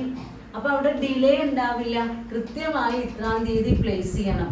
അപ്പൊ നമ്മൾക്ക് ടെക്നോളജി ഉപയോഗിച്ചുകൊണ്ടൊക്കെയാണ് നമ്മൾ ഓട്ടോമേഷൻസ് നടത്തുക. ഇപ്പൊ കമ്പ്യൂട്ടർ ആണെങ്കിൽ ആ പ്രോഗ്രാമിൽ ആ സോഫ്റ്റ്വെയറിൽ നമ്മൾ അത് കൃത്യമായി സെലക്ട് ചെയ്ത് ആക്റ്റീവ് ആക്കി വെക്കുന്നു. 7-ാം തീയതി പർച്ചേസ് ഓർഡർ കൊടുക്കണം, അല്ലെങ്കിൽ നമ്മുടെ സ്റ്റോക്ക് യൂണിറ്റ് ഇത്ര യൂണിറ്റ് എത്തിയാൽ റീ ഓർഡർ നൽകണം. അങ്ങനെ സെറ്റ് ചെയ്ത് വെച്ച് കഴിഞ്ഞാൽ പിന്നെ അവിടെ ഡിലേയുടെ ക്വസ്റ്റ്യനേ വരുന്നില്ല. ആ സമയത്ത് കൃത്യമായി ഓട്ടോമാറ്റിക് ആയിട്ട് ആ ഓർഡർ അവിടെ പ്ലേസ് ചെയ്തിട്ടുണ്ടായിരുന്നു. പിന്നെ രണ്ടാമതായി പറയുന്നത് ബിസിനസ് പ്രോസസ് ഇംപ്രൂവ്മെന്റ് ആണ്. ഇപ്പൊ നിലവിൽ നടന്നുകൊണ്ടിരിക്കുന്ന പ്രോസസ്സിനെ ചില സമയത്ത് നമ്മൾക്ക് എന്ത് ചെയ്യേണ്ടി വരും, ഇംപ്രൂവ് ചെയ്യേണ്ടി വരും. അപ്പൊ ഇംപ്രൂവ് ചെയ്യാൻ വേണ്ടി പലപ്പോഴും ഇന്നത്തെ കാലത്ത് ബിസിനസ്സുകാർ ഉപയോഗിക്കുന്ന ചില ടെക്നിക്കുകളാണ് merger of business. Similar type of സർവീസുകൾ ചെയ്യുന്ന രണ്ട് കമ്പനികൾ അവർ വ്യത്യസ്തമായി നിലനിൽക്കുന്ന സമയത്ത് അവര് ഫേസ് ചെയ്യുന്ന പ്രോബ്ലംസ് ചിലപ്പോൾ അവർക്ക് ഒരുമിച്ച് നിന്ന് കഴിഞ്ഞാൽ വളരെ ഈസി ആയിട്ട് സോൾവ് ചെയ്യാൻ പറ്റുന്നുണ്ടാവും. അപ്പൊ ഇതിൽ എക്സാമ്പിൾ ആയിട്ടൊക്കെ പറയുന്നുണ്ട് വേസ്റ്റ് ഹാൻഡ്ലിംഗ് എക്യുപ്മെന്റ് ഇൻഡസ്ട്രി. അതേപോലെ തന്നെ അതിൽ രണ്ട് കമ്പനികൾ വർക്ക് ചെയ്യുന്നവരാണെങ്കിൽ അവർ ഒരു സെറ്റ് ഓഫ് കസ്റ്റമേഴ്സിനെയാണ് അവർ സാറ്റിസ്ഫൈ ചെയ്യുന്നത്, അല്ലെങ്കിൽ അവരെയാണ് ലക്ഷ്യം വെച്ചുകൊണ്ട് പ്രവർത്തിക്കുന്നത്. അപ്പൊ അവർക്ക് ഒറ്റയ്ക്ക് നിൽക്കുന്നതിനേക്കാൾ മർജർ നടത്തി കഴിഞ്ഞാൽ കൂടുതൽ സ്മൂത്തായി ഫങ്ഷൻ ചെയ്യാൻ പറ്റുന്നുണ്ടാവും. അതേപോലെ തന്നെ ബിസിനസ് പ്രോസസ് മോഡലിംഗ്. ഇംപ്രൂവ്മെന്റ് ആവശ്യമുള്ള സമയത്ത് നമ്മൾ ഏത് ടൂളാണ് ഉപയോഗിക്കേണ്ടത് അങ്ങനെ ചെയ്യണം. പിന്നെ മോഡലിംഗ്, ബിസിനസ് പ്രോസസ് മോഡലിംഗ് എന്ന് പറയുമ്പോൾ നമ്മളൊരു ഡയഗ്രാമാറ്റിക് ആയിട്ട് റെപ്രസെന്റ് ചെയ്യാം നമ്മളുടെ പ്രോസസ്സ് എങ്ങനെയാണ്. ഇപ്പൊ ഇതിൽ നോക്കി നോക്കുമ്പോൾ നമ്മളുടെ ഫ്ലോ ഓഫ് ബിസിനസ് ആക്ടിവിറ്റീസ് ആണ് ആ ഡയഗ്രത്തിൽ സൂചിപ്പിച്ചിട്ടുണ്ടാവുക. ഇതിലൊരു എക്സാമ്പിൾ ഉണ്ട്. നമ്മൾക്കൊരു ഓർഡർ കിട്ടാണ്, റിസീവ് ഓർഡർ. അപ്പൊ നമ്മൾ എന്ത് ചെയ്യണം, ഈ ഓർഡർ ഡിസ്ട്രിബ്യൂഷൻ സെന്ററിലേക്ക് കൊടുക്കണം. ഇത്ര യൂണിറ്റിന് ഓർഡർ കിട്ടിയിട്ടുണ്ട്. അപ്പൊ ഡിസ്ട്രിബ്യൂഷൻ സെന്റർ ആദ്യം സ്റ്റോക്ക് നോക്കും, ഈ പ്രൊഡക്റ്റ് സ്റ്റോക്ക് ഉണ്ടോ ഇല്ലയോ. അപ്പൊ രണ്ട് ഓപ്ഷൻ വന്നു, സ്റ്റോക്ക് ഉണ്ട്, സ്റ്റോക്ക് ഇല്ല. സ്റ്റോക്ക് ഉണ്ട് എങ്കിൽ എന്ത് ചെയ്യാം, ഇൻവോയ്സ് പ്രിന്റ് ചെയ്യുക, അയച്ചു കൊടുക്കുക. സ്റ്റോക്ക് ഇല്ലെങ്കിലോ മാർക്കറ്റിംഗുകാരെ അഡ്വൈസ് ചെയ്യുക, ഇൻഫോം കസ്റ്റമർ, ദെൻ നമ്മൾ പ്രൊഡക്റ്റ് ഷിപ്പ് ചെയ്യുക. അപ്പോൾ ഓരോ സിറ്റുവേഷൻസിലും നമ്മൾ ഓരോ മോഡലായിരിക്കും പ്രോസസ്സ് അപ്ലൈ ചെയ്യുന്നത്. പിന്നെ വരുന്നത് ബിസിനസ് പ്രോസസ് റീ എൻജിനീയറിംഗ് ആണ്. റീ എൻജിനീയറിംഗ് എന്ന് പറഞ്ഞു കഴിഞ്ഞാൽ റീഡിസൈനിങ് ദ എൻറ്റയർ പ്രോസസ്. നമ്മൾ അഡോപ്റ്റ് ചെയ്തുകൊണ്ടിരിക്കുന്ന ആ ബിസിനസ് പ്രോസസ് സിസ്റ്റം കുറച്ചുകൂടെ ഒന്ന് ഇഫക്റ്റീവ് ആക്കാൻ വേണ്ടി അതിനെ ഒന്ന് നമ്മൾ റീഡിസൈൻ ചെയ്യുക, അതിൻ്റെ ചില മാറ്റങ്ങളൊക്കെ വരുത്തുക, അതിൻ്റെ ഇൻഗ്രീഡിയൻസിലോ പ്രോസസ്സുകളിലോ. ഇപ്പൊ ഇതിൽ എക്സാമ്പിൾ പറയുന്നുണ്ട് restaurant. The process goes like all others. The customer order goes to kitchen which prepares meal then drives to consumer. അപ്പോൾ ബിസിനസ് പ്രോസസ് അനാലിസിസ് നടത്തി കഴിഞ്ഞാൽ അവിടെ നമ്മൾക്ക് വേണമെങ്കിൽ എന്ത് ചെയ്യാം, ചില മാറ്റങ്ങളൊക്കെ വരുത്താം. കസ്റ്റമർ ഓർഡർ ചെയ്യുമ്പോഴും അതേപോലെ തന്നെ കസ്റ്റമേഴ്സിന് സെൽഫ് സർവീസ് പോലെ അങ്ങനെ ഏതെങ്കിലും തരത്തിലുള്ള വ്യത്യാസങ്ങളൊക്കെ നമ്മൾക്ക് എന്ത് ചെയ്യാം, ഫാസ്റ്റ് ഫുഡ് കമ്പനികളിലൊക്കെ ഇൻട്രൊഡ്യൂസ് ചെയ്യുന്ന ചേഞ്ചസ് ആണ് നമ്മൾ ഇതിൽ എക്സാമ്പിൾ ആയി പറഞ്ഞിട്ടുള്ളത്. പിന്നെ ബിസിനസ് പ്രോസസ് ഓപ്റ്റിമൈസേഷൻ ആണ്. ഓപ്റ്റിമൈസേഷൻ എന്ന് പറയുമ്പോൾ എക്സിസ്റ്റിംഗ് പ്രോസസ് തന്നെയാണ്. അതിൽ നമ്മൾ എന്തെങ്കിലും പുതിയ ടെക്നോളജികൾ ഉപയോഗിക്കുക, അല്ലെങ്കിൽ ബിസിനസ് പ്രോസസ് മൈനിങ് ടൂൾസ് ഒക്കെ ഉപയോഗിക്കുക, എന്നിട്ട് നമ്മളുടെ പോരായ്മകളെ ഓവർകം ചെയ്യും. ഇപ്പൊ ഇതിൽ എക്സാമ്പിൾ ആയിട്ട് പറയുന്നുണ്ട്, നമുക്ക് സോഷ്യൽ മീഡിയയിൽ ഒരു അഡ്വർടൈസ്മെന്റ് ഇപ്പൊ ഫേസ്ബുക്കിൽ ഒരു ദിവസം 3 പ്രാവശ്യം ഇഷ്യൂ ചെയ്യണമെന്ന് വിചാരിക്കാം. അപ്പൊ നമ്മൾ അതിനു വേണ്ടി ഒരു സ്റ്റാഫിനെ എംപ്ലോയ് ചെയ്യാം. അപ്പൊ അയാൾക്ക് അതന്നെ നോക്കിയിരിക്കലായിരിക്കും ജോലി. അതേസമയം നമ്മൾ നമ്മുടെ സോഫ്റ്റ്വെയറിൽ ആ സോഫ്റ്റ്വെയർ സിസ്റ്റത്തിൽ എന്തെങ്കിലും ഒരു അപ്ഗ്രഡേഷൻ നടത്തി അതിൽ ഓട്ടോമാറ്റിക് ആയിട്ട് ഒരു പ്രൊവിഷൻ വെച്ച് കഴിഞ്ഞാൽ ആ സമയമായ ഓട്ടോമാറ്റിക് ആയിട്ട് അതിൽ നിന്ന് അങ്ങനെ പരസ്യങ്ങൾ പോയിക്കൊണ്ടിരിക്കും. അപ്പോൾ ഓപ്റ്റിമൈസേഷൻ നടത്തണം. ദെൻ അതേപോലെ തന്നെ ബിസിനസ് പ്രോസസ് മാപ്പിംഗ് ആണ്. ബിസിനസ് പ്രോസസ് മാപ്പിംഗ് എന്ന് പറയുമ്പോൾ നമ്മൾ ഒരു ഡോക്യുമെന്റ് ആയിട്ട് നമ്മുടെ ഉള്ളിലുള്ള ആ ഒരു ഐഡിയയെ ഗ്രാഫിക്കലി പ്രസന്റ് ചെയ്യാന്നൊക്കെ പറയില്ലേ, നമ്മളത് എങ്ങനെയാണ്, എന്തൊക്കെ പ്രോസസ്സുകളാണ് അതിൽ വരുന്നത് എന്ന് ആ നമ്മളുടെ ഐഡിയയിലുള്ള ആ ഒരു പ്രോസസ്സിനെ ഒരു ലോജിക്കൽ സീക്വൻസ് ആയി പ്രസന്റ് ചെയ്യുന്നതാണ് ബിസിനസ് പ്രോസസ് മാപ്പിംഗ്.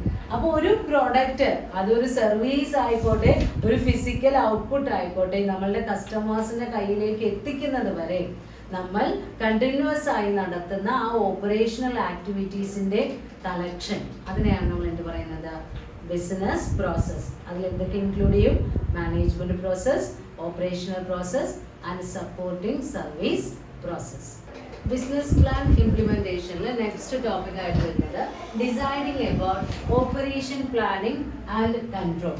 ബിസിനസ് കൃത്യമായി ഇപ്പോൾ നമ്മൾ പ്രോസസ്സൊക്കെ മാർക്ക് ചെയ്തു, അത് ചാർട്ട് ചെയ്തു, ഗ്രാഫ് ചെയ്തു എന്ന് പറഞ്ഞിട്ട് കാര്യമില്ല. അത് കൃത്യമായി നടക്കേണ്ട സമയത്ത് എല്ലാ കാര്യങ്ങളും നടന്നാൽ മാത്രമേ നമുക്ക് ഓർഗനൈസേഷണൽ ഒബ്ജക്റ്റീവ്സ് അച്ചീവ് ചെയ്യാൻ പറ്റുള്ളൂ. ഇപ്പോൾ കൺസ്യൂമേഴ്സ് ഡിമാൻഡ് ചെയ്യുന്ന സമയത്ത് അവരുടെ കയ്യിൽ നമ്മൾ പ്രൊഡക്റ്റ് എത്തിച്ചു കൊടുക്കണം. അപ്പോൾ അതിന് കൃത്യമായിട്ടുള്ള ചാർട്ട് ചെയ്ത രീതിയിൽ, നമ്മൾ പ്രീ ഡിസൈൻ ചെയ്ത രീതിയിൽ എല്ലാ ആക്ടിവിറ്റീസും പെർഫോം ചെയ്യപ്പെടണം. അപ്പോൾ ഈ ബിസിനസ് ഓപ്പറേഷൻ പ്ലാനിങ് എന്ന് പറയുമ്പോൾ estimation of what needs to be done, നമ്മൾ എന്താണ് ചെയ്യേണ്ടത് എന്ന് നമ്മൾ മുൻകൂട്ടി തീരുമാനിക്കുന്നു. നമ്മുടെ ഡെയിലി ഓപ്പറേഷൻസിൽ, ഡേ ടു ഡേ വർക്കിങ്ങിൽ യാതൊരു തരത്തിലുള്ള ഇന്ററപ്ഷൻസും ഇല്ലാതെ കണ്ടിന്യൂസ് ഫ്ലോ ആയിട്ട് ആ കാര്യങ്ങൾ നടക്കണം. അതിനുവേണ്ടി നമ്മൾ എസ്റ്റിമേറ്റ് ചെയ്യാൻ, മുന്നേ കൂട്ടി പ്രീ പ്ലാൻ ചെയ്തു, മുൻകൂട്ടി ആസൂത്രണം ചെയ്തു വെക്കുന്നു. അപ്പോൾ ഓരോ മേഖലയിലും ആ ബിസിനസ്സിൽ ഏതൊക്കെ പ്രോസസ്സ് വരുന്നുണ്ടോ അതെല്ലാം നമ്മൾ മുൻകൂട്ടി പ്ലാൻ ചെയ്യണം. ഇപ്പോൾ ഓപ്പറേഷൻ ടീം അല്ലെങ്കിൽ നമ്മുടെ മാനേജ്മെന്റ് കൃത്യമായി അതിന് പ്ലാൻ ചെയ്ത് വെച്ചിട്ടുണ്ടാവും. അപ്പോൾ പ്ലാൻ ചെയ്യുമ്പോൾ നമുക്കറിയാം, ഏറ്റവും ആദ്യം നമ്മളൊരു സ്റ്റാൻഡേർഡ് സെറ്റ് ചെയ്യുന്നത് പോലെ കുറച്ച് കാര്യങ്ങൾ മുൻകൂട്ടി തീരുമാനിച്ചു വെക്കും. ദെൻ നമ്മൾ നടത്തുന്ന ആക്ടിവിറ്റീസ് അതിനനുസരിച്ചല്ലേ വരുന്നത് എന്ന് നോക്കും. ദെൻ അതിൽ എന്തെങ്കിലും വ്യത്യാസങ്ങൾ, അതായത് ഇപ്പോൾ ഷെഡ്യൂളിംഗ്, വർക്ക് പാറ്റേൺ, കൃത്യമായി നമ്മൾ ഓരോ കാര്യങ്ങളും ചെയ്യേണ്ടത് ആദ്യം സെറ്റ് ചെയ്ത് വർക്ക് പാറ്റേൺസ് ഡിസൈൻ ചെയ്യും, പ്രോസസ്സ് ഷെഡ്യൂൾ ചെയ്യും, സപ്ലൈ ആൻഡ് ഡിമാൻഡ് ഷെഡ്യൂൾ ചെയ്യും, ഓരോ ടീമിനുമുള്ള ടാസ്ക് ആൻഡ് റെസ്പോൺസിബിലിറ്റീസ് ഷെയർ ചെയ്ത് കൊടുക്കും. അതുപോലെ തന്നെ അസസിങ് റിസോഴ്സ് റിക്വയർമെന്റ്, ഓരോ കാര്യങ്ങൾക്കും വേണ്ട റിസോഴ്സ് എന്തൊക്കെയാണ്, ഇപ്പോൾ പീപ്പിൾ, സ്കില്ല്, മണി, റോ മെറ്റീരിയൽ, അങ്ങനെയുള്ള റിസോഴ്സുകൾ എന്തൊക്കെയാണ് എന്ന് നമ്മൾ അസസ് ചെയ്ത് വെക്കുന്നു. Then monitoring and evaluating performance, കാര്യങ്ങളെല്ലാം മുൻകൂട്ടി തീരുമാനിച്ചതുപോലെ തന്നെ അല്ലേ നടക്കുന്നത് എന്ന് നോക്കി ഉറപ്പുവരുത്തുകയും ചെയ്യും. അപ്പോൾ കൃത്യമായി എല്ലാവരുടെയും ഒരു ടീം വർക്ക് നമ്മൾ മുൻകൂട്ടി തീരുമാനിച്ചതുപോലെ നടന്നാൽ മാത്രമേ ബിസിനസ് പ്രോസസ് എന്ന് പറയുന്ന ആ കാര്യം നമുക്ക് കൃത്യമായി ഇംപ്ലിമെന്റ് ചെയ്യാൻ പറ്റുള്ളൂ. ഇപ്പോൾ എക്സാമ്പിൾ പറയുകയാണെങ്കിൽ പ്രൊഡക്ഷൻ മാനേജ്മെന്റിന്റെ ഒബ്ജക്റ്റ് എന്ന് പറയുന്നത് maximum production, high quality, minimum cost ആയിരിക്കും. അപ്പോൾ ഒരു ഓപ്പറേഷൻ പ്ലാൻ ചെയ്യുന്ന സമയത്ത് നമ്മുടെ ഓവറോൾ ഒബ്ജക്റ്റീവ് നമ്മുടെ ഉള്ളിൽ വേണം. അത് കൃത്യമായി നേടിയെടുക്കുന്ന രീതിയിലുള്ള കാര്യങ്ങളാണ് പ്ലാൻ ചെയ്യേണ്ടത്. അപ്പോൾ അതിൽ വരുന്ന ഏരിയാസ്, ഓപ്പറേഷൻ പ്ലാനിങ് ആൻഡ് കൺട്രോളിൽ വരുന്ന പ്രധാനപ്പെട്ട ഏരിയാസ് എന്ന് പറയുന്നത് ഏറ്റവും ആദ്യമായി selection of technique of production. നമ്മൾ ഏത് രീതിയാണ് അഡോപ്റ്റ് ചെയ്യുന്നത്, പ്രൊഡക്ഷന് വേണ്ടി ക്യാപിറ്റൽ ഇന്റൻസീവ് ആണോ, ലേബർ ഇന്റൻസീവ് ആണോ, അതിനാവശ്യമായിട്ടുള്ള റിക്വയർമെന്റ്സ് എന്തൊക്കെയാണ്, ആ റിസോഴ്സുകളുടെ അവൈലബിലിറ്റി എങ്ങനെയാണ്, നാച്ചർ ഓഫ് പ്രൊഡക്റ്റ് എങ്ങനെയാണ്, സ്കെയിൽ ഓഫ് ഓപ്പറേഷൻ എങ്ങനെയാണ്, ഇതിനെക്കുറിച്ച് എല്ലാം നമ്മൾ കൃത്യമായി ആദ്യം തീരുമാനിച്ച് സെലക്ട് ചെയ്ത് വെക്കണം ഏത് വേണം എന്നുള്ളത്. Then selection, utilisation and maintenance of machinery. പലപ്പോഴും നമ്മൾക്ക് ടെക്നോളജി ആവശ്യമായി വരുന്നുണ്ടായിരിക്കും. സൊഫിസ്റ്റിക്കേറ്റഡ് ആയിട്ടുള്ള ഡിസൈൻസിലൊക്കെ പ്രോഡക്റ്റ് സപ്ലൈ ചെയ്യണമെങ്കിൽ നമുക്ക് കൃത്യമായ മെഷീനറി ഒക്കെ വേണം. അപ്പോൾ ആ മെഷീനറി എങ്ങനെയാണ് നമ്മൾ അക്വയർ ചെയ്യേണ്ടത്, പുതിയതൊന്ന് വാങ്ങിക്കുകയാണെങ്കിൽ അതിൻ്റെ പ്രൈസ് എത്രയാണ്, അതിനെങ്ങനെയാണ് ഫിനാൻസിങ് നടത്തുന്നത്, അതിൻ്റെ മെയിൻ്റനൻസും റിപ്പയർസും എങ്ങനെയാണ്, അതിനാവശ്യമായ സ്കിൽഡ് പേഴ്സണൽസ് അവൈലബിൾ ആണോ, അങ്ങനെയുള്ള കാര്യങ്ങളെ കുറിച്ചൊക്കെ തീരുമാനമെടുക്കണം. ദെൻ മൂന്നാമതായി പറയുന്നത് വർക്ക് പ്ലേസ് ലേഔട്ട്. നമ്മൾ ആ വർക്ക് ചെയ്യാൻ ആ ബിസിനസ് പ്രോസസ് ക്യാരി ഓൺ ചെയ്യുന്ന പ്ലേസ് എങ്ങനെയാണ് ലേ ഔട്ട് ചെയ്യേണ്ടത്, ഡിസൈൻ ചെയ്യേണ്ടത്. പ്രോപ്പർ സ്റ്റോർ സ്പേസ് മാനേജ്മെന്റ് വേണം, പാക്കിംഗ് സ്പേസ് വേണം, വർക്ക് സ്പേസ് വേണം, മൂവിങ് സ്പേസ് വേണം, സ്റ്റോറേജ് ഓഫ് റോ മെറ്റീരിയൽസ് വേണം, റെസ്റ്റ് റൂമുകൾ വേണം. അങ്ങനെ വർക്ക് സ്പേസ് എങ്ങനെ ലേ ഔട്ട്, അതിൻ്റെ ഡിസൈൻ എങ്ങനെ തീരുമാനിക്കണം, അത് തീരുമാനിച്ചു വെക്കണം. ദെൻ വർക്കിംഗ് കണ്ടീഷൻ, നമ്മുടെ ലേബറേഴ്സിനെ തൊഴിൽ ചെയ്യാനുള്ള ആ സൗകര്യങ്ങൾ എന്തൊക്കെയാണ്, അവരുടെ ആ ഒരു കണ്ടീഷൻ എങ്ങനെയാണ്, പ്രോപ്പർ ലൈറ്റിംഗ് ഉണ്ടോ, സാനിറ്റേഷൻ ഫെസിലിറ്റീസ് ഉണ്ടോ, ഗുഡ് വെന്റിലേഷൻ ഉണ്ടോ, ക്ലീൻലിനെസ് ഉണ്ടോ, മെഡിക്കൽ ഫെസിലിറ്റീസ് ഉണ്ടോ, അവർക്ക് ആവശ്യമായിട്ടുള്ള സേഫ്റ്റി എക്യുപ്മെന്റ്സ് ഉണ്ടോ, ഫ്രീ ഫൈറ്റ്, നമ്മൾ കൃത്യമായി എന്തെങ്കിലും അപകടങ്ങൾ വരുമ്പോൾ അതിന് കവറേജ് ഉണ്ടോ, ഫയർ ഫൈറ്റിംഗ് എക്യുപ്മെന്റ് ഉണ്ടോ, ഈ കാര്യങ്ങളൊക്കെ നമ്മൾ മുൻകൂട്ടി തീരുമാനിക്കണം. അപ്പോൾ വർക്കിംഗ് കണ്ടീഷൻ അനലൈസ് ചെയ്യണം. Then production planning and scheduling, നമ്മൾ കൃത്യമായി നമ്മുടെ പ്രൊഡക്ഷൻ പ്രോസസ്സ് പ്ലാൻ ചെയ്ത് വെക്കണം. എത്രമാത്രം യൂണിറ്റ്സ് പ്രൊഡ്യൂസ് ചെയ്യണം, അത് ഷെഡ്യൂൾ ചെയ്യണം. കൃത്യമായി പ്രൊഡ്യൂസ് ചെയ്ത് വെച്ചിട്ടില്ലെങ്കിൽ നമ്മൾ എക്സ്ട്രാ പ്രൊഡക്റ്റ് ഓവർ സ്റ്റോക്കിങ്ങും വരാൻ പാടില്ല, ഡിമാൻഡിനനുസരിച്ച് പ്രൊഡക്റ്റ് സ്കേഴ്സിറ്റിയും വരാൻ പാടില്ല. അപ്പോൾ അതിനനുസരിച്ച് ഷെഡ്യൂൾ ചെയ്യണം. പിന്നെ അതിൻ്റെ തന്നെ ഇപ്പോൾ നോക്കി നോക്കൂ, material handling, loading and unloading മെഷീൻസിൽ നിന്നൊക്കെ, actual production operation, packaging, transportation, ഇതെല്ലാം നമ്മൾ എന്ത് ചെയ്യണം, കാൽക്കുലേറ്റ് ചെയ്ത് വെക്കണം, മുൻകൂട്ടി പ്ലാൻ ചെയ്ത് വെക്കണം. ദെൻ അടുത്തതായി പറയുന്നത് ഏതാണ്, ഫ്ലോ ഓഫ് മെറ്റീരിയൽസ് ആണ്. മെറ്റീരിയൽസിന്റെ ഫ്ലോ അൺഇൻറ്ററപ്റ്റഡ് ആയ രീതിയിൽ നമ്മുടെ പ്രൊഡക്ഷൻ പ്രോസസ്സിന് യാതൊരു തരത്തിലുള്ള ഇന്ററപ്ഷനും വരാത്ത രീതിയിൽ നമ്മൾക്ക് റോ മെറ്റീരിയൽ അവൈലബിലിറ്റി വേണം. അപ്പോൾ സ്റ്റോക്ക് ഓഫ് റോ മെറ്റീരിയൽസ്, നമ്മളുടെ nature of business, spare parts, accessories, ഇതെല്ലാം നമ്മൾക്ക് ആവശ്യമുള്ള സമയത്ത് അവിടെ ഉണ്ടാവണം. അങ്ങനെ ഉണ്ടാവണമെങ്കിൽ നമ്മൾ അതെല്ലാം വാങ്ങിച്ചു വെക്കണം. അപ്പോൾ ഇതൊക്കെ വാങ്ങിക്കാൻ എത്ര കോസ്റ്റ് വരും അതൊക്കെ മുൻകൂട്ടി കാണണം. ഒരിക്കലും ഐഡിയലായിട്ട് ഫണ്ട് കെട്ടിക്കിടക്കുന്നത് പോലെയുള്ള പ്ലാന് നമ്മൾ ഒരിക്കലും മെയിൻറ്റെയിൻ ചെയ്യാൻ പാടില്ല. അപ്പോൾ ഫ്ലോ കൃത്യമായിട്ട് വേണം. പിന്നെ ഇൻവെന്ററി സ്റ്റോക്ക് കൺട്രോൾ, ഇപ്പോൾ നമ്മൾ സ്റ്റോക്ക് റിലേറ്റഡ് കാര്യം പറഞ്ഞേ ഉള്ളൂ. എത്ര രൂപയാണ് കോസ്റ്റ് ഓഫ് അക്വയർമെന്റ്, അതായത് നമ്മൾ അത് കൃത്യമായി നേടിയെടുക്കാൻ വേണ്ടി ആ ഇൻവെന്ററി വാങ്ങിക്കാൻ എത്ര രൂപ ചെലവ് വരുന്നുണ്ട്, purchasing, shipping, receiving, tracking, warehousing, storage, turnover and reordering, അത്രയും കാര്യങ്ങൾ ഈ ഇൻവെന്ററി കൺട്രോളിൽ വരും. നമ്മൾ average level of material, danger level of material, reorder level, minimum level, maximum level ഒക്കെ കാൽക്കുലേറ്റ് ചെയ്യും. എന്തിനു വേണ്ടിയാണ്, എത്ര മെറ്റീരിയൽ സ്റ്റോർ ചെയ്യണം, എപ്പോൾ റീഓർഡർ കൊടുക്കണം, റീഓർഡർ ക്വാണ്ടിറ്റി എത്രയാണ്, ഇതെല്ലാം മുൻകൂട്ടി പ്ലാൻ ചെയ്ത് വെക്കണം. ദെൻ അടുത്തതായി വരുന്നത് cutting and controlling material cost. നമ്മൾ മാക്സിമം കോസ്റ്റ് റെഡ്യൂസ് ചെയ്ത് കഴിഞ്ഞാൽ പ്രോഫിറ്റ് മാക്സിമൈസ് ചെയ്യാം. അപ്പോൾ മെറ്റീരിയൽ കോസ്റ്റ് മിനിമത്തിൽ നിർത്താൻ നമ്മൾ എപ്പോഴും ശ്രമിക്കണം. അങ്ങനെ മിനിമത്തിൽ നിർത്തുക എന്ന് പറയുമ്പോൾ ഒരിക്കലും അതിൻ്റെ ക്വാളിറ്റിയെ അഫക്റ്റ് ചെയ്യാനും പാടില്ല. കാരണം ചെലവ് കുറയട്ടെ എന്ന് വിചാരിച്ച് ചീപ്പർ ക്വാളിറ്റി വെച്ച് പ്രൊഡക്റ്റ് ഓഫർ ചെയ്ത് കഴിഞ്ഞാൽ കസ്റ്റമേഴ്സ് എന്ത് ചെയ്യും, റിജക്റ്റ് ചെയ്യും. കസ്റ്റമർ റിജക്ഷൻ നമ്മൾ ഫേസ് ചെയ്യേണ്ടി വരും. അപ്പോൾ ഏറ്റവും നല്ല മെറ്റീരിയൽ നമുക്ക് ഏറ്റവും ചെലവ് കുറഞ്ഞ രീതിയിൽ എങ്ങനെ വാങ്ങിച്ച് പ്രൊഡക്ഷൻ പ്രോസസ് കണ്ടക്ട് ചെയ്യാം, ഫണ്ട് കെട്ടിക്കിടക്കരുത്. അതുപോലെ ഹൈ കോസ്റ്റിലുള്ള പ്രോഡക്റ്റ് നമുക്ക് ആവശ്യമാണ് എങ്കിലും അതിൻ്റെ അവൈലബിലിറ്റി നോക്കി വേണം അത് വാങ്ങിക്കാനും സ്റ്റോർ ചെയ്ത് വെക്കാനൊക്കെ. കാരണം ഒരിക്കലും വേസ്റ്റ് ഉണ്ടാവരുത്. വേസ്റ്റ് ഉണ്ടായിക്കഴിഞ്ഞാൽ നമ്മൾക്ക് അവിടെ നഷ്ടം വരികയാണ്. അപ്പോൾ നമ്മുടെ ലാഭം കുറയും. അപ്പോൾ മാക്സിമം മെറ്റീരിയൽ കോസ്റ്റ് കൺട്രോൾ ചെയ്യാൻ വേണ്ടി ശ്രമിക്കണം. പിന്നെ വരുന്നത് ഏതാ, സ്കിൽഡ് വർക്കേഴ്സ് ആണ്. നമ്മൾക്ക് ആവശ്യമുള്ള വർക്ക് ഫോഴ്സ്, അത് സ്കിൽഡ് ആയ ആളുകൾ എത്ര വേണം, സാധാരണ ലേബറേഴ്സ് എങ്ങനെ വേണം, അവരെ എങ്ങനെയാണ് നമ്മൾ അക്വയർ ചെയ്യേണ്ടത്, അവരെ എങ്ങനെയാണ് മെയിൻറ്റെയിൻ ചെയ്യേണ്ടത്, ഇവർക്ക് എത്രമാത്രം പേയ്മെന്റ് കൊടുക്കണം. ചിലപ്പോൾ അത്രയും നല്ല ആളുകൾക്ക് ജോലിക്ക് നമ്മൾ വെക്കുകയാണെങ്കിൽ നല്ല പേയ്മെന്റ് കൊടുക്കേണ്ടി വരും. പക്ഷേ ആ പേയ്മെന്റ് കൊടുക്കുന്നത് ആലോചിച്ച് അതിൽ എഫിഷ്യന്റ് അല്ലാത്ത ആളുകളെ നമ്മൾ അപ്പോയിന്റ് ചെയ്ത് കഴിഞ്ഞാൽ ലേബർ കോസ്റ്റ് കുറയും, പക്ഷെ നമ്മുടെ പ്രൊഡക്റ്റിന്റെ ഡിമാൻഡും കുറയും. അപ്പോൾ എഫിഷ്യന്റ് ആയ ആളുകളാണെങ്കിൽ അവർക്ക് പേയ്മെന്റ് കൊടുക്കുന്നതിന് നമ്മൾ മടി വിചാരിക്കരുത്. കാരണം എന്ത് ചെയ്യണം? To ensure the quality of our product. പിന്നെ വരുന്നത് എന്താ? മെറ്റീരിയൽ ഹാൻഡ്ലിംഗ് ആണ്. നമ്മൾക്ക് റോ മെറ്റീരിയൽ അവൈലബിലിറ്റി ഒക്കെ നമ്മൾ കൃത്യമായി ഉറപ്പ് വരുത്തണം, പ്ലാൻ ചെയ്യണം എന്നൊക്കെ പറഞ്ഞു. അപ്പോൾ മെറ്റീരിയൽ അവൈലബിലിറ്റി എന്ന് പറയുമ്പോൾ നമ്മൾ കൃത്യമായി ഒരു ബിൽഡിങ്ങിൻ്റെ സ്കോപ്പ്, നമ്മൾക്ക് എവിടെയാണ് നമ്മളുടെ ഫാക്ടറി ലേ ഔട്ട് ഉള്ളത്, അതിൻ്റെ ഉള്ളിലുള്ള ഡിസ്റ്റൻസ്, ഇപ്പോൾ നമ്മൾക്ക് ആ പ്രൊഡക്റ്റ് നമ്മളുടെ സ്റ്റോറിൽ നിന്ന് പ്രൊഡക്ഷൻ പ്ലേസിലേക്ക് എത്തണം, പ്രൊഡക്ഷൻ പ്ലേസിൽ നിന്ന് ഫിനിഷ്ഡ് പ്രൊഡക്റ്റ് കൺസ്യൂമേഴ്സിൻ്റെ അടുത്ത് എത്തണം.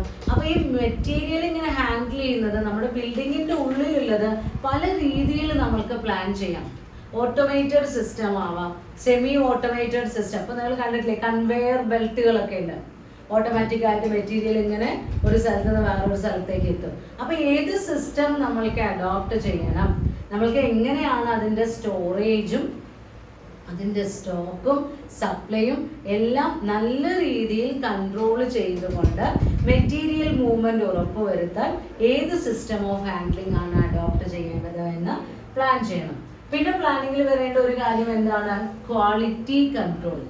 നമ്മളുടെ പ്രൊഡക്റ്റിന് മാക്സിമം ക്വാളിറ്റി എൻഷുർ ചെയ്യാൻ കഴിയണം. കാരണം നമ്മളുടെ പ്രൊഡക്റ്റിനെ ഡിഫറൻഷിയേറ്റ് ചെയ്ത് നിർത്തണമെങ്കിൽ കോമ്പറ്റേറ്റേഴ്സ് ഓഫർ ചെയ്യുന്ന പ്രൊഡക്ട്സിനേക്കാൾ നല്ല ക്വാളിറ്റി പ്രോഡക്റ്റ് മിനിമം പ്രൈസിൽ നമ്മൾക്ക് ഓഫർ ചെയ്യാൻ കഴിയണം. അങ്ങനെ മിനിമം പ്രൈസിൽ ഓഫർ ചെയ്യണമെങ്കിൽ അവിടെ കൃത്യമായ ഒരു കോമ്പിനേഷൻ വേണം. ഓപ്പറേഷണൽ ടീമും എംപ്ലോയീസും തമ്മിൽ ഒരു പ്രോപ്പർ റിലേഷനിലൂടെ അവർക്ക് ക്വാളിറ്റി അവരുടെ ഒരു ശീലമാക്കി മാറ്റണം. പെർഫെക്ഷൻ എന്നുള്ളതായിരിക്കണം നമ്മളുടെ ലക്ഷ്യം എന്നുള്ളത് നമ്മളുടെ ടീമിന് ഉറപ്പുവരുത്തി കൊടുക്കണം. അങ്ങനെ നമ്മൾ മാക്സിമം എഫേർട്ട് എടുത്തു കഴിഞ്ഞാൽ ഏറ്റവും നല്ല ക്വാളിറ്റി പ്രോഡക്റ്റ് നമ്മുടെ കസ്റ്റമേഴ്സിന് ഓഫർ ചെയ്യാൻ പറ്റും. അപ്പോൾ നമ്മൾ പ്രൊവൈഡ് ചെയ്യുന്ന പ്രോഡക്റ്റ് അല്ലെങ്കിൽ സർവീസ് അത് ഏത് രീതിയിൽ പ്രൊഡ്യൂസ് ചെയ്യണം, അതിനുവേണ്ടി ആക്ടിവിറ്റീസിനെ എങ്ങനെ നടപ്പിലാക്കണം, കൺട്രോൾ ചെയ്യണം എന്നൊക്കെ തീരുമാനിക്കുന്നതാണ് deciding about operational planning and control. പിന്നെ ഈ ചാപ്റ്ററിൽ വേറൊരു ടോപ്പിക് വരുന്നുണ്ട്. ഇപ്പോൾ പ്രിപ്പറേഷൻ ഓഫ് പ്രൊജക്റ്റ് റിപ്പോർട്ട് അല്ലെങ്കിൽ ബിസിനസ് പ്ലാൻ എന്ന് പറയുന്നത്. ഇത് നമ്മൾ കഴിഞ്ഞ ചാപ്റ്റർ 7 കൃത്യമായി പഠിച്ച കാര്യങ്ങളാണ്. എന്താണ് ഒരു ബിസിനസ് പ്ലാൻ, ബിസിനസ് പ്ലാൻ എങ്ങനെയാണ് പ്രിപ്പയർ ചെയ്യേണ്ടത്, അതിൻ്റെ കണ്ടന്റുകൾ എന്തൊക്കെയാണ്. കണ്ടന്റ്സ് പേജ് നമ്പർ 202 കൊടുത്തിട്ടുണ്ട്. 7th യൂണിറ്റിൽ പഠിച്ചതാണ് കേട്ടോ ഇതെല്ലാം. ഇൻട്രൊഡക്ടറി പേജ് വേണം, എക്സിക്യൂട്ടീവ് സമ്മറി വേണം, ഇൻഡസ്ട്രി അനാലിസിസ് വേണം, ബിസിനസ് ഡിസ്ക്രിപ്ഷൻ വേണം, പ്രൊഡക്ഷൻ പ്ലാൻ വേണം, operation plan, marketing plan, organisational plan, assessment of risk, financial plan, appendix. ഇത്രയും കാര്യങ്ങൾ കൃത്യമായി, ഇത് ഓരോന്നും കണ്ടന്റ് വൈസ് ആയിട്ട് നമ്മൾ അതിൽ ഡീറ്റെയിൽ ആയിട്ട് എക്സ്പ്ലെയിൻ ചെയ്തതാണ്. കാരണം ഒരു ബിസിനസ് പ്ലാൻ അതിൻ്റെ ഒരു എക്സാമ്പിൾ ഒക്കെ ആ യൂണിറ്റിലുണ്ട്. ഇപ്പോൾ ഒരു സ്പോർട്സിൻ്റെ ആണെങ്കിൽ സ്പോർട്സ് മെറ്റീരിയൽസ് സപ്ലൈ ചെയ്യുന്ന സ്ഥാപനത്തിൻ്റെ പ്ലാനൊക്കെ നമ്മൾ നോക്കിയതാണ്.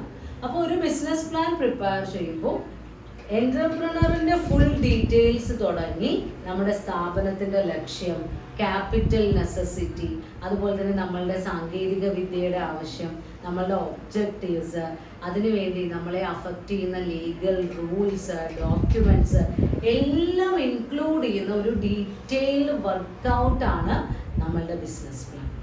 അത് പ്രിപ്പയർ ചെയ്യുമ്പോൾ നമ്മൾ അത്രയും ശ്രദ്ധിച്ച് പ്രിപ്പയർ ചെയ്യണം.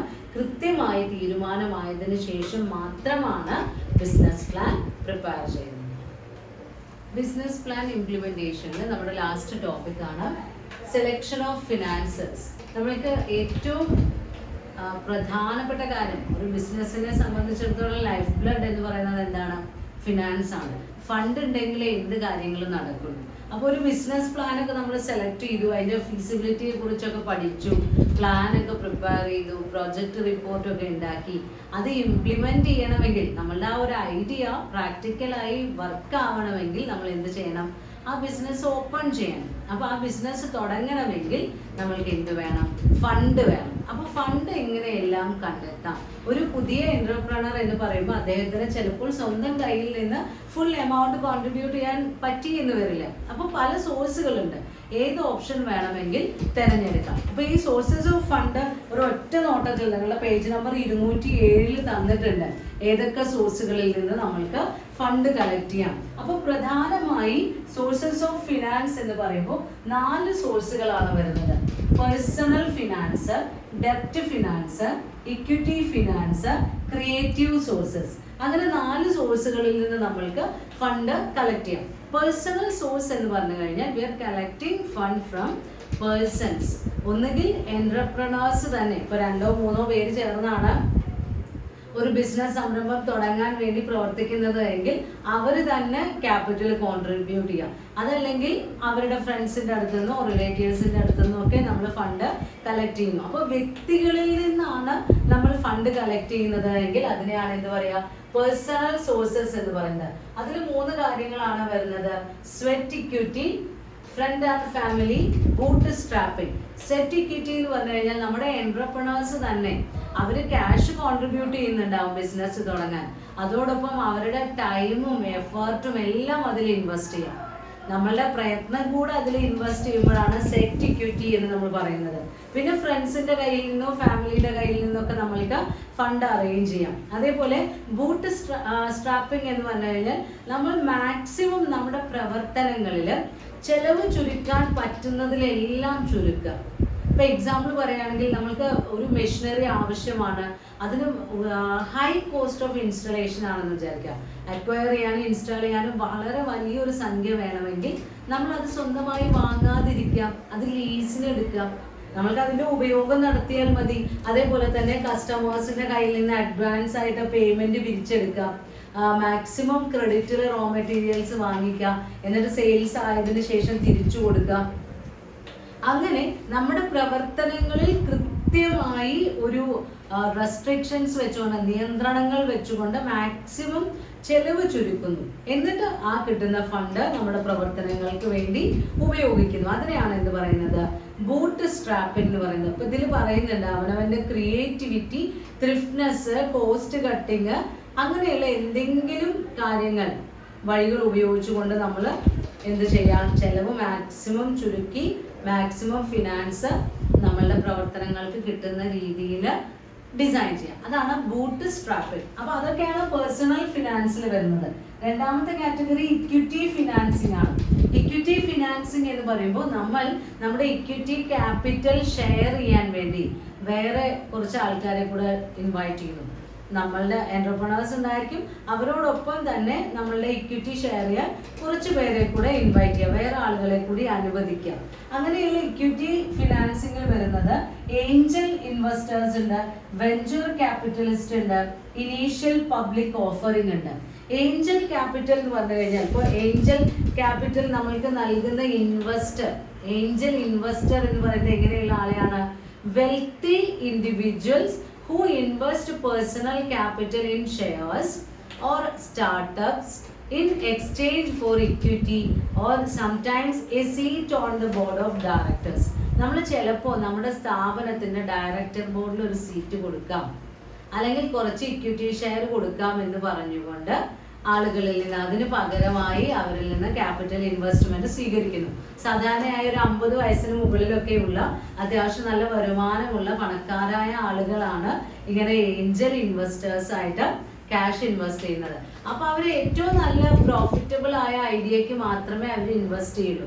നമ്മുടെ ഐഡിയയും അതിന്റെ ഫീസിബിലിറ്റിയും എല്ലാം അവരൊന്ന് ചെക്ക് ചെയ്യും. അതേപോലെ ചില സമയങ്ങളിൽ നമ്മുടെ ഡേ ടു ഡേ ഓപ്പറേഷൻസിലൊക്കെ അവർ ഇടപെടുകയും ചെയ്യും. ചിലപ്പോൾ അങ്ങനെ ചെയ്താൽ നമുക്ക് കൂടുതൽ ലാഭകരമായിരിക്കും എന്നുള്ള രീതിയിലുള്ള ഉപദേശങ്ങളൊക്കെ അവരിൽ നിന്ന് കിട്ടിയെന്ന് വരാം. അപ്പൊ ഏഞ്ചൽ ഇൻവെസ്റ്റർ എന്ന് പറയുമ്പോൾ ഔട്ട്സൈഡർ ആണ്. അദ്ദേഹം അത്യാവശ്യം നല്ല പൈസയുള്ള ആളായിരിക്കും. പെട്ടെന്ന് തന്നെ റിട്ടേൺ വേണമെന്നൊന്നും ഉണ്ടാവില്ല. നല്ല പ്രോഫിറ്റബിൾ ഐഡിയാസിന് ഇൻവെസ്റ്റ്മെന്റ് നടത്തുന്ന ആളുകളാണ് ഏഞ്ചൽ ഇൻവെസ്റ്റർ. പിന്നെ വരുന്നത് വെഞ്ചർ ക്യാപിറ്റലിസ്റ്റ് ആണ്. ചില ആളുകൾക്ക് നല്ല നല്ല ബിസിനസ് ഐഡിയ ഉണ്ടാവും, പക്ഷെ അതിന് ലോൺ എടുക്കാൻ വേണ്ടി സെക്യൂരിറ്റി നൽകാനൊന്നും കയ്യിലൊന്നും ഉണ്ടാവില്ല.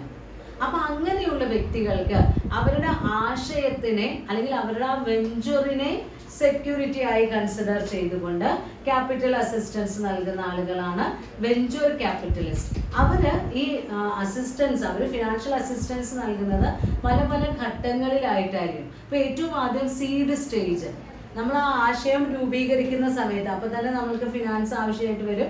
അപ്പോൾ ആ നമ്മൾ കൃത്യമായ പ്രൊജക്ട് റിപ്പോർട്ടോ അല്ലെങ്കിൽ നമ്മുടെ ഐഡിയ ഒക്കെ അവർക്ക് കൃത്യമായി പറഞ്ഞു കൊടുത്തു കഴിഞ്ഞാൽ ഫീസിബിലിറ്റി സ്റ്റഡി നടത്താനൊക്കെ നമ്മൾക്ക് പൈസ വേണ്ടി വരും. അപ്പോൾ അതിനൊക്കെ സീഡ് സ്റ്റേജിൽ അവർ ക്യാപിറ്റൽ ഇൻവെസ്റ്റ് ചെയ്യും. പിന്നെ സ്റ്റാർട്ടപ്പ് സ്റ്റേജ്, ഇതൊരു പ്രോഫിറ്റബിൾ ഐഡിയ ആണ് എന്ന് മനസ്സിലാക്കി കഴിഞ്ഞാൽ സ്റ്റാർട്ടപ്പ് സ്റ്റേജിലും അവർ നമ്മൾക്ക് ക്യാപിറ്റൽ അസിസ്റ്റൻസ് തരും. പിന്നെ അടുത്തത് എക്സ്പാൻഷൻ സ്റ്റേജ് ആണ്. ഏതൊക്കെ രീതിയിൽ എക്സ്പാൻഡ് ചെയ്ത് കഴിഞ്ഞാൽ നമുക്ക് മാക്സിമം പ്രോഫിറ്റ് ഉണ്ടാക്കാം എന്നുള്ളത് കൃത്യമായി സ്റ്റഡി ചെയ്ത് ആ ഒരു നെക്സ്റ്റ് സ്റ്റേജിലേക്ക്, പ്രീവിയസ് സ്റ്റേജിനേക്കാൾ ഒന്നുകൂടെ ഒന്ന് എക്സ്പാൻഡ് ചെയ്യാൻ വേണ്ടി നെക്സ്റ്റ് സ്റ്റേജിലേക്ക് പോകാൻ വേണ്ടി ഫിനാൻഷ്യൽ അസിസ്റ്റൻസ് നമ്മൾക്ക് വെഞ്ചർ ക്യാപിറ്റലിസ്റ്റുകൾ തരാറുണ്ട്. പിന്നെ ലാസ്റ്റ് ബ്രിഡ്ജ് അല്ലെങ്കിൽ പ്രീ IPO സ്റ്റേജ് എന്നുള്ള സ്റ്റേജിലും അവർ ക്യാപിറ്റൽ അസിസ്റ്റൻസ് തരും. അതായത് പ്രീ IPO എന്ന് പറഞ്ഞു കഴിഞ്ഞാൽ we are starting to convert our private enterprise into public enterprise. നമ്മളുടെ സ്ഥാപനത്തിന്റെ ഹോൾഡിങ്സ്, ഷെയർ പബ്ലിക്കിനും കൂടി ഓഫർ ചെയ്യുന്ന രീതിയിലേക്ക് മാറുന്നതാണ് IPO സ്റ്റേജ് എന്ന് പറയുന്നത്. അപ്പൊ അവിടെ പുറത്തുള്ള ആൾക്കാരെ കൂടെ നമ്മൾ ഇൻവൈറ്റ് ചെയ്യുന്നു. ആ സാഹചര്യത്തിൽ നമ്മളുടെ വെഞ്ചർ ക്യാപിറ്റലിസ്റ്റിന് എന്ത് ചെയ്യാം? അവരുടെ ഷെയറുകൾ ഉയർന്ന വിലയ്ക്ക് വിൽക്കാം. അപ്പൊ അതുവരെ അവരെടുത്ത റിസ്കിനുള്ള പ്രതിഫലം കൂടെ അവർക്ക് കിട്ടും. അങ്ങനെ വെഞ്ചർ ക്യാപിറ്റലിസ്റ്റ് പല ഘട്ടങ്ങളിലായാണ് നമ്മൾക്ക് ക്യാപിറ്റൽ അസിസ്റ്റൻസ് നൽകുന്നത്. യങ് എന്റർപ്രണേഴ്സിനെ പ്രോത്സാഹിപ്പിക്കാൻ വേണ്ടിയാണ് ഇങ്ങനെയുള്ള സ്കീമുകൾ. പിന്നെ ഇക്വിറ്റി ഫിനാൻസിംഗിൽ അടുത്ത സ്റ്റേജ് ആണ് അല്ലെങ്കിൽ അടുത്ത ടൈപ്പ് ആണ് ഇനീഷ്യൽ പബ്ലിക് ഓഫറിംഗ് അല്ലെങ്കിൽ IPO എന്ന് പറയും. അതായത് പ്രൈവറ്റ് കമ്പനി എന്തായി മാറാം? പബ്ലിക് കമ്പനിയായി മാറാം. അതുവരെ വളരെ കുറച്ച് ലിമിറ്റഡ് നമ്പേഴ്സ് ആളുകളുടെ കയ്യിൽ ഉണ്ടായിരുന്ന ഷെയർ ഹോൾഡിങ്സ് നമ്മൾ പബ്ലിക് ഇൻവിറ്റേഷനായി പൊതുജനങ്ങൾക്ക് നൽകാൻ തുടങ്ങുന്നു. ആർക്ക് വേണമെങ്കിൽ വാങ്ങാം എന്നുള്ള ഒരു സ്റ്റേജിലേക്ക് എത്തിക്കുന്നു. അപ്പൊ അതിനുവേണ്ടി നമ്മൾ ചെയ്യേണ്ടത് ഒരു അണ്ടർ റൈറ്ററെ സെലക്ട് ചെയ്യണം, അല്ലെങ്കിൽ ഇൻവെസ്റ്റ്മെന്റ് ബാങ്കറെ സെലക്ട് ചെയ്യണം, ഒരു ലെറ്റർ ഓഫ് ഇന്റന്റ് ഡ്രോ ചെയ്യണം, രജിസ്ട്രേഷൻ സ്റ്റേറ്റ്മെന്റ് പ്രിപ്പയർ ചെയ്യണം. പിന്നെ ഈ ഓഫറിങ്ങിനെ കുറിച്ച് നമ്മൾ കൃത്യമായി അനൗൺസ് ചെയ്യണം, ഫിനാൻഷ്യൽ പ്രസ്സിൽ അനൗൺസ് ചെയ്യണം, ദെൻ അത് നടപ്പിൽ വരുത്തണം. ആ 5 സ്റ്റെപ്പുകൾ ഫോളോ ചെയ്താണ് നമ്മൾ ഇനീഷ്യൽ പബ്ലിക് ഓഫർ എന്ന് പറയുന്ന ആ പ്രോസസ്സ് കംപ്ലീറ്റ് ചെയ്യുന്നത്. അപ്പൊ അത്രയുമാണ് ഇക്വിറ്റി ഫിനാൻസിങ്ങിൽ വരുന്നത്. ദെൻ മൂന്നാമത്തെ കാറ്റഗറി എന്ന് പറയുന്നത് ഡെപ്റ്റ് ഫിനാൻസിങ് ആണ്. ഡെപ്റ്റ് ഫിനാൻസിങ് എന്ന് പറയുമ്പോൾ ബാങ്കുകളിൽ നിന്നോ മറ്റ് ഫിനാൻഷ്യൽ ഇൻസ്റ്റിറ്റ്യൂഷൻസിൽ നിന്നോ നമ്മൾ എന്ത് ചെയ്യാം? കടം വാങ്ങിക്കാം. ലോൺ എടുക്കുന്നത് പോലെ കടം വാങ്ങിക്കുന്നു. അങ്ങനെ വാങ്ങിക്കുന്ന സമയത്ത് നമുക്ക് കൃത്യമായി പലപ്പോഴും സെക്യൂരിറ്റി ഒക്കെ നൽകേണ്ടി വരണ്ട്. അപ്പോൾ ചില ഡെപ്റ്റുകൾക്ക് സെക്യൂർഡ് ഡെപ്റ്റ് എന്ന് നമ്മൾ പറയും. അപ്പൊ അങ്ങനെ സെക്യൂർഡ് ഡെപ്റ്റ് നമുക്ക് നൽകാനില്ലെങ്കിൽ സ്ഥാപനത്തിന് ക്രെഡിറ്റിനെ സെക്യൂരിറ്റി ആയി കൺസിഡർ ചെയ്തുകൊണ്ട് ബാങ്കുകൾ ഫിനാൻസിങ് ഫെസിലിറ്റി പ്രൊവൈഡ് ചെയ്യാറുണ്ട്. Line of credit, trade off credit എന്നൊക്കെയുള്ള രീതിയിൽ ബിസിനസ് ഓപ്പറേഷൻസിന് നമ്മളുടെ ബാങ്കുകൾ എന്ത് ചെയ്യാറുണ്ട്? ഫിനാൻഷ്യൽ അസിസ്റ്റൻസ് നൽകാറുണ്ട്. അപ്പോൾ ആ ബിസിനസ് സ്ഥാപനത്തിന്റെ ക്രെഡിറ്റിനെയാണ് അവിടെ നമ്മൾ സെക്യൂരിറ്റി ആയി കൺസിഡർ ചെയ്യുന്നത്. അപ്പോൾ ഒരു പെർട്ടിക്കുലർ പീരീഡ് ഓഫ് ടൈമിന് നമ്മളൊരു പെർട്ടിക്കുലർ എമൗണ്ട് കൊടുക്കുന്നതിനെയാണ് ഈ ലൈൻ ഓഫ് ക്രെഡിറ്റ് അല്ലെങ്കിൽ ട്രേഡ് ഓഫ് ക്രെഡിറ്റ് എന്നൊക്കെ പറയുന്നത്. പിന്നെ ലീസിങ് എന്ന് പറഞ്ഞു കഴിഞ്ഞാൽ വില കൂടിയ മെഷീനറീസോ മറ്റ് സാങ്കേതിക വിദ്യകളോ ആക്ച്വൽ കോസ്റ്റ് പേയ്മെന്റ് നടത്തി നമ്മൾക്ക് വാങ്ങാനുള്ള കപ്പാസിറ്റി ഇല്ല എന്ന് വിചാരിക്കാം. അപ്പൊ നമ്മൾക്ക് എന്ത് ചെയ്യാം? 10 വർഷത്തേക്ക് 5 വർഷത്തേക്ക് എന്നൊക്കെ പറഞ്ഞിട്ട് പാട്ടത്തിനെടുക്കാം, ലീസിനെടുക്കാം. അങ്ങനെ ലീസിനെടുക്കുന്ന സമയത്ത് ഒരു പേയ്മെന്റ്, കൃത്യമായിട്ട് ഒരു പേയ്മെന്റ് നമ്മൾ നൽകിയാൽ മതി. അപ്പൊ അവർക്കിടയിൽ ഒരു എഗ്രിമെന്റ് ഉണ്ടാവും. ഇത് എത്ര കാലത്തേക്കാണ്, എങ്ങനെയാണ് നമ്മൾ അതിന് റെന്റ് നൽകേണ്ടത് എന്നുള്ള കാര്യങ്ങൾ. അപ്പൊ കൃത്യമായിട്ട് നമ്മൾ എന്ത് ചെയ്യണം? പേയ്മെന്റ് കൊടുക്കണം, വാടക കൊടുക്കുന്നത് പോലെ കൊടുക്കണം. അപ്പൊ ലീസ് ഫിനാൻസിങ് നമ്മൾക്ക് ഉപയോഗിക്കാം. പിന്നെ വരുന്നത് ഏതാ? 4ാമത്തെ സോഴ്സാണ്. അപ്പോൾ പേഴ്സണൽ കഴിഞ്ഞു, ഇക്വിറ്റി കഴിഞ്ഞു, ഡെപ്റ്റ് കഴിഞ്ഞു. 4ാമത്തെ സോഴ്സ് ക്രിയേറ്റീവ് സോഴ്സാണ്. ക്രിയേറ്റീവ് സോഴ്സ് എന്ന് പറയുമ്പോൾ ഏറ്റവും റീസെന്റ് ആയി കണ്ടുവരുന്ന ചില ബിസിനസ് ഫിനാൻസിങ് ട്രെൻഡുകളാണ് ക്രിയേറ്റീവ് സോഴ്സുകളിൽ വരുന്നത്. അതിൽ ആദ്യത്തെ മെത്തേഡാണ് ബിസിനസ് ഇൻക്യുബേറ്റേഴ്സ്. ഇൻക്യുബേറ്റേഴ്സ് എന്ന് പറയുമ്പോൾ ഇപ്പൊ നമ്മൾ സാധാരണ ഒരു ഐഡിയ ഒരു പ്രാക്ടിക്കലായി മാറുന്ന ആ ഫസ്റ്റ് സ്റ്റേജ്, പ്രിലിമിനറി സ്റ്റേജ് ആണ് ഈ ഇൻക്യുബേഷൻ സ്റ്റേജ് എന്ന് പറയുന്നത്.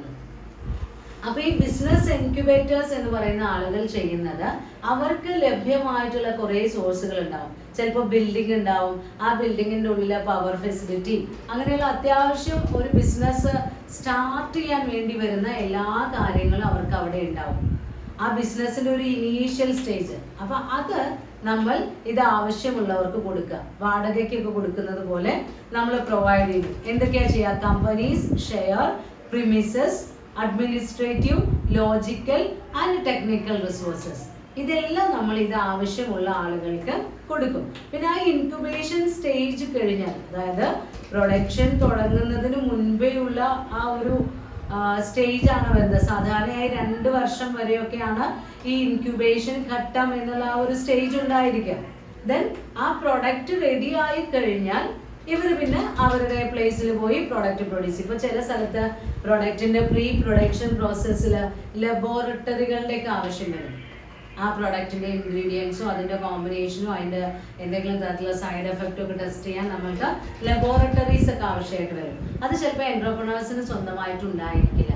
അപ്പൊ നമ്മൾക്ക് എന്ത് ഫെസിലിറ്റി ഉപയോഗിക്കാം? ഈ ബിസിനസ് ഇൻക്യുബേറ്റേഴ്സിന്റെ അസിസ്റ്റൻസ് ഉപയോഗിക്കാം. നമ്മൾക്ക് ആ പ്രൊഡക്റ്റ് പ്രൊഡ്യൂസ് ചെയ്യുന്നത് വരെ അവരുടെ സേവനങ്ങൾ ഉപയോഗിക്കാം, അവരുടെ ബിൽഡിംഗ് ഉപയോഗിക്കാം.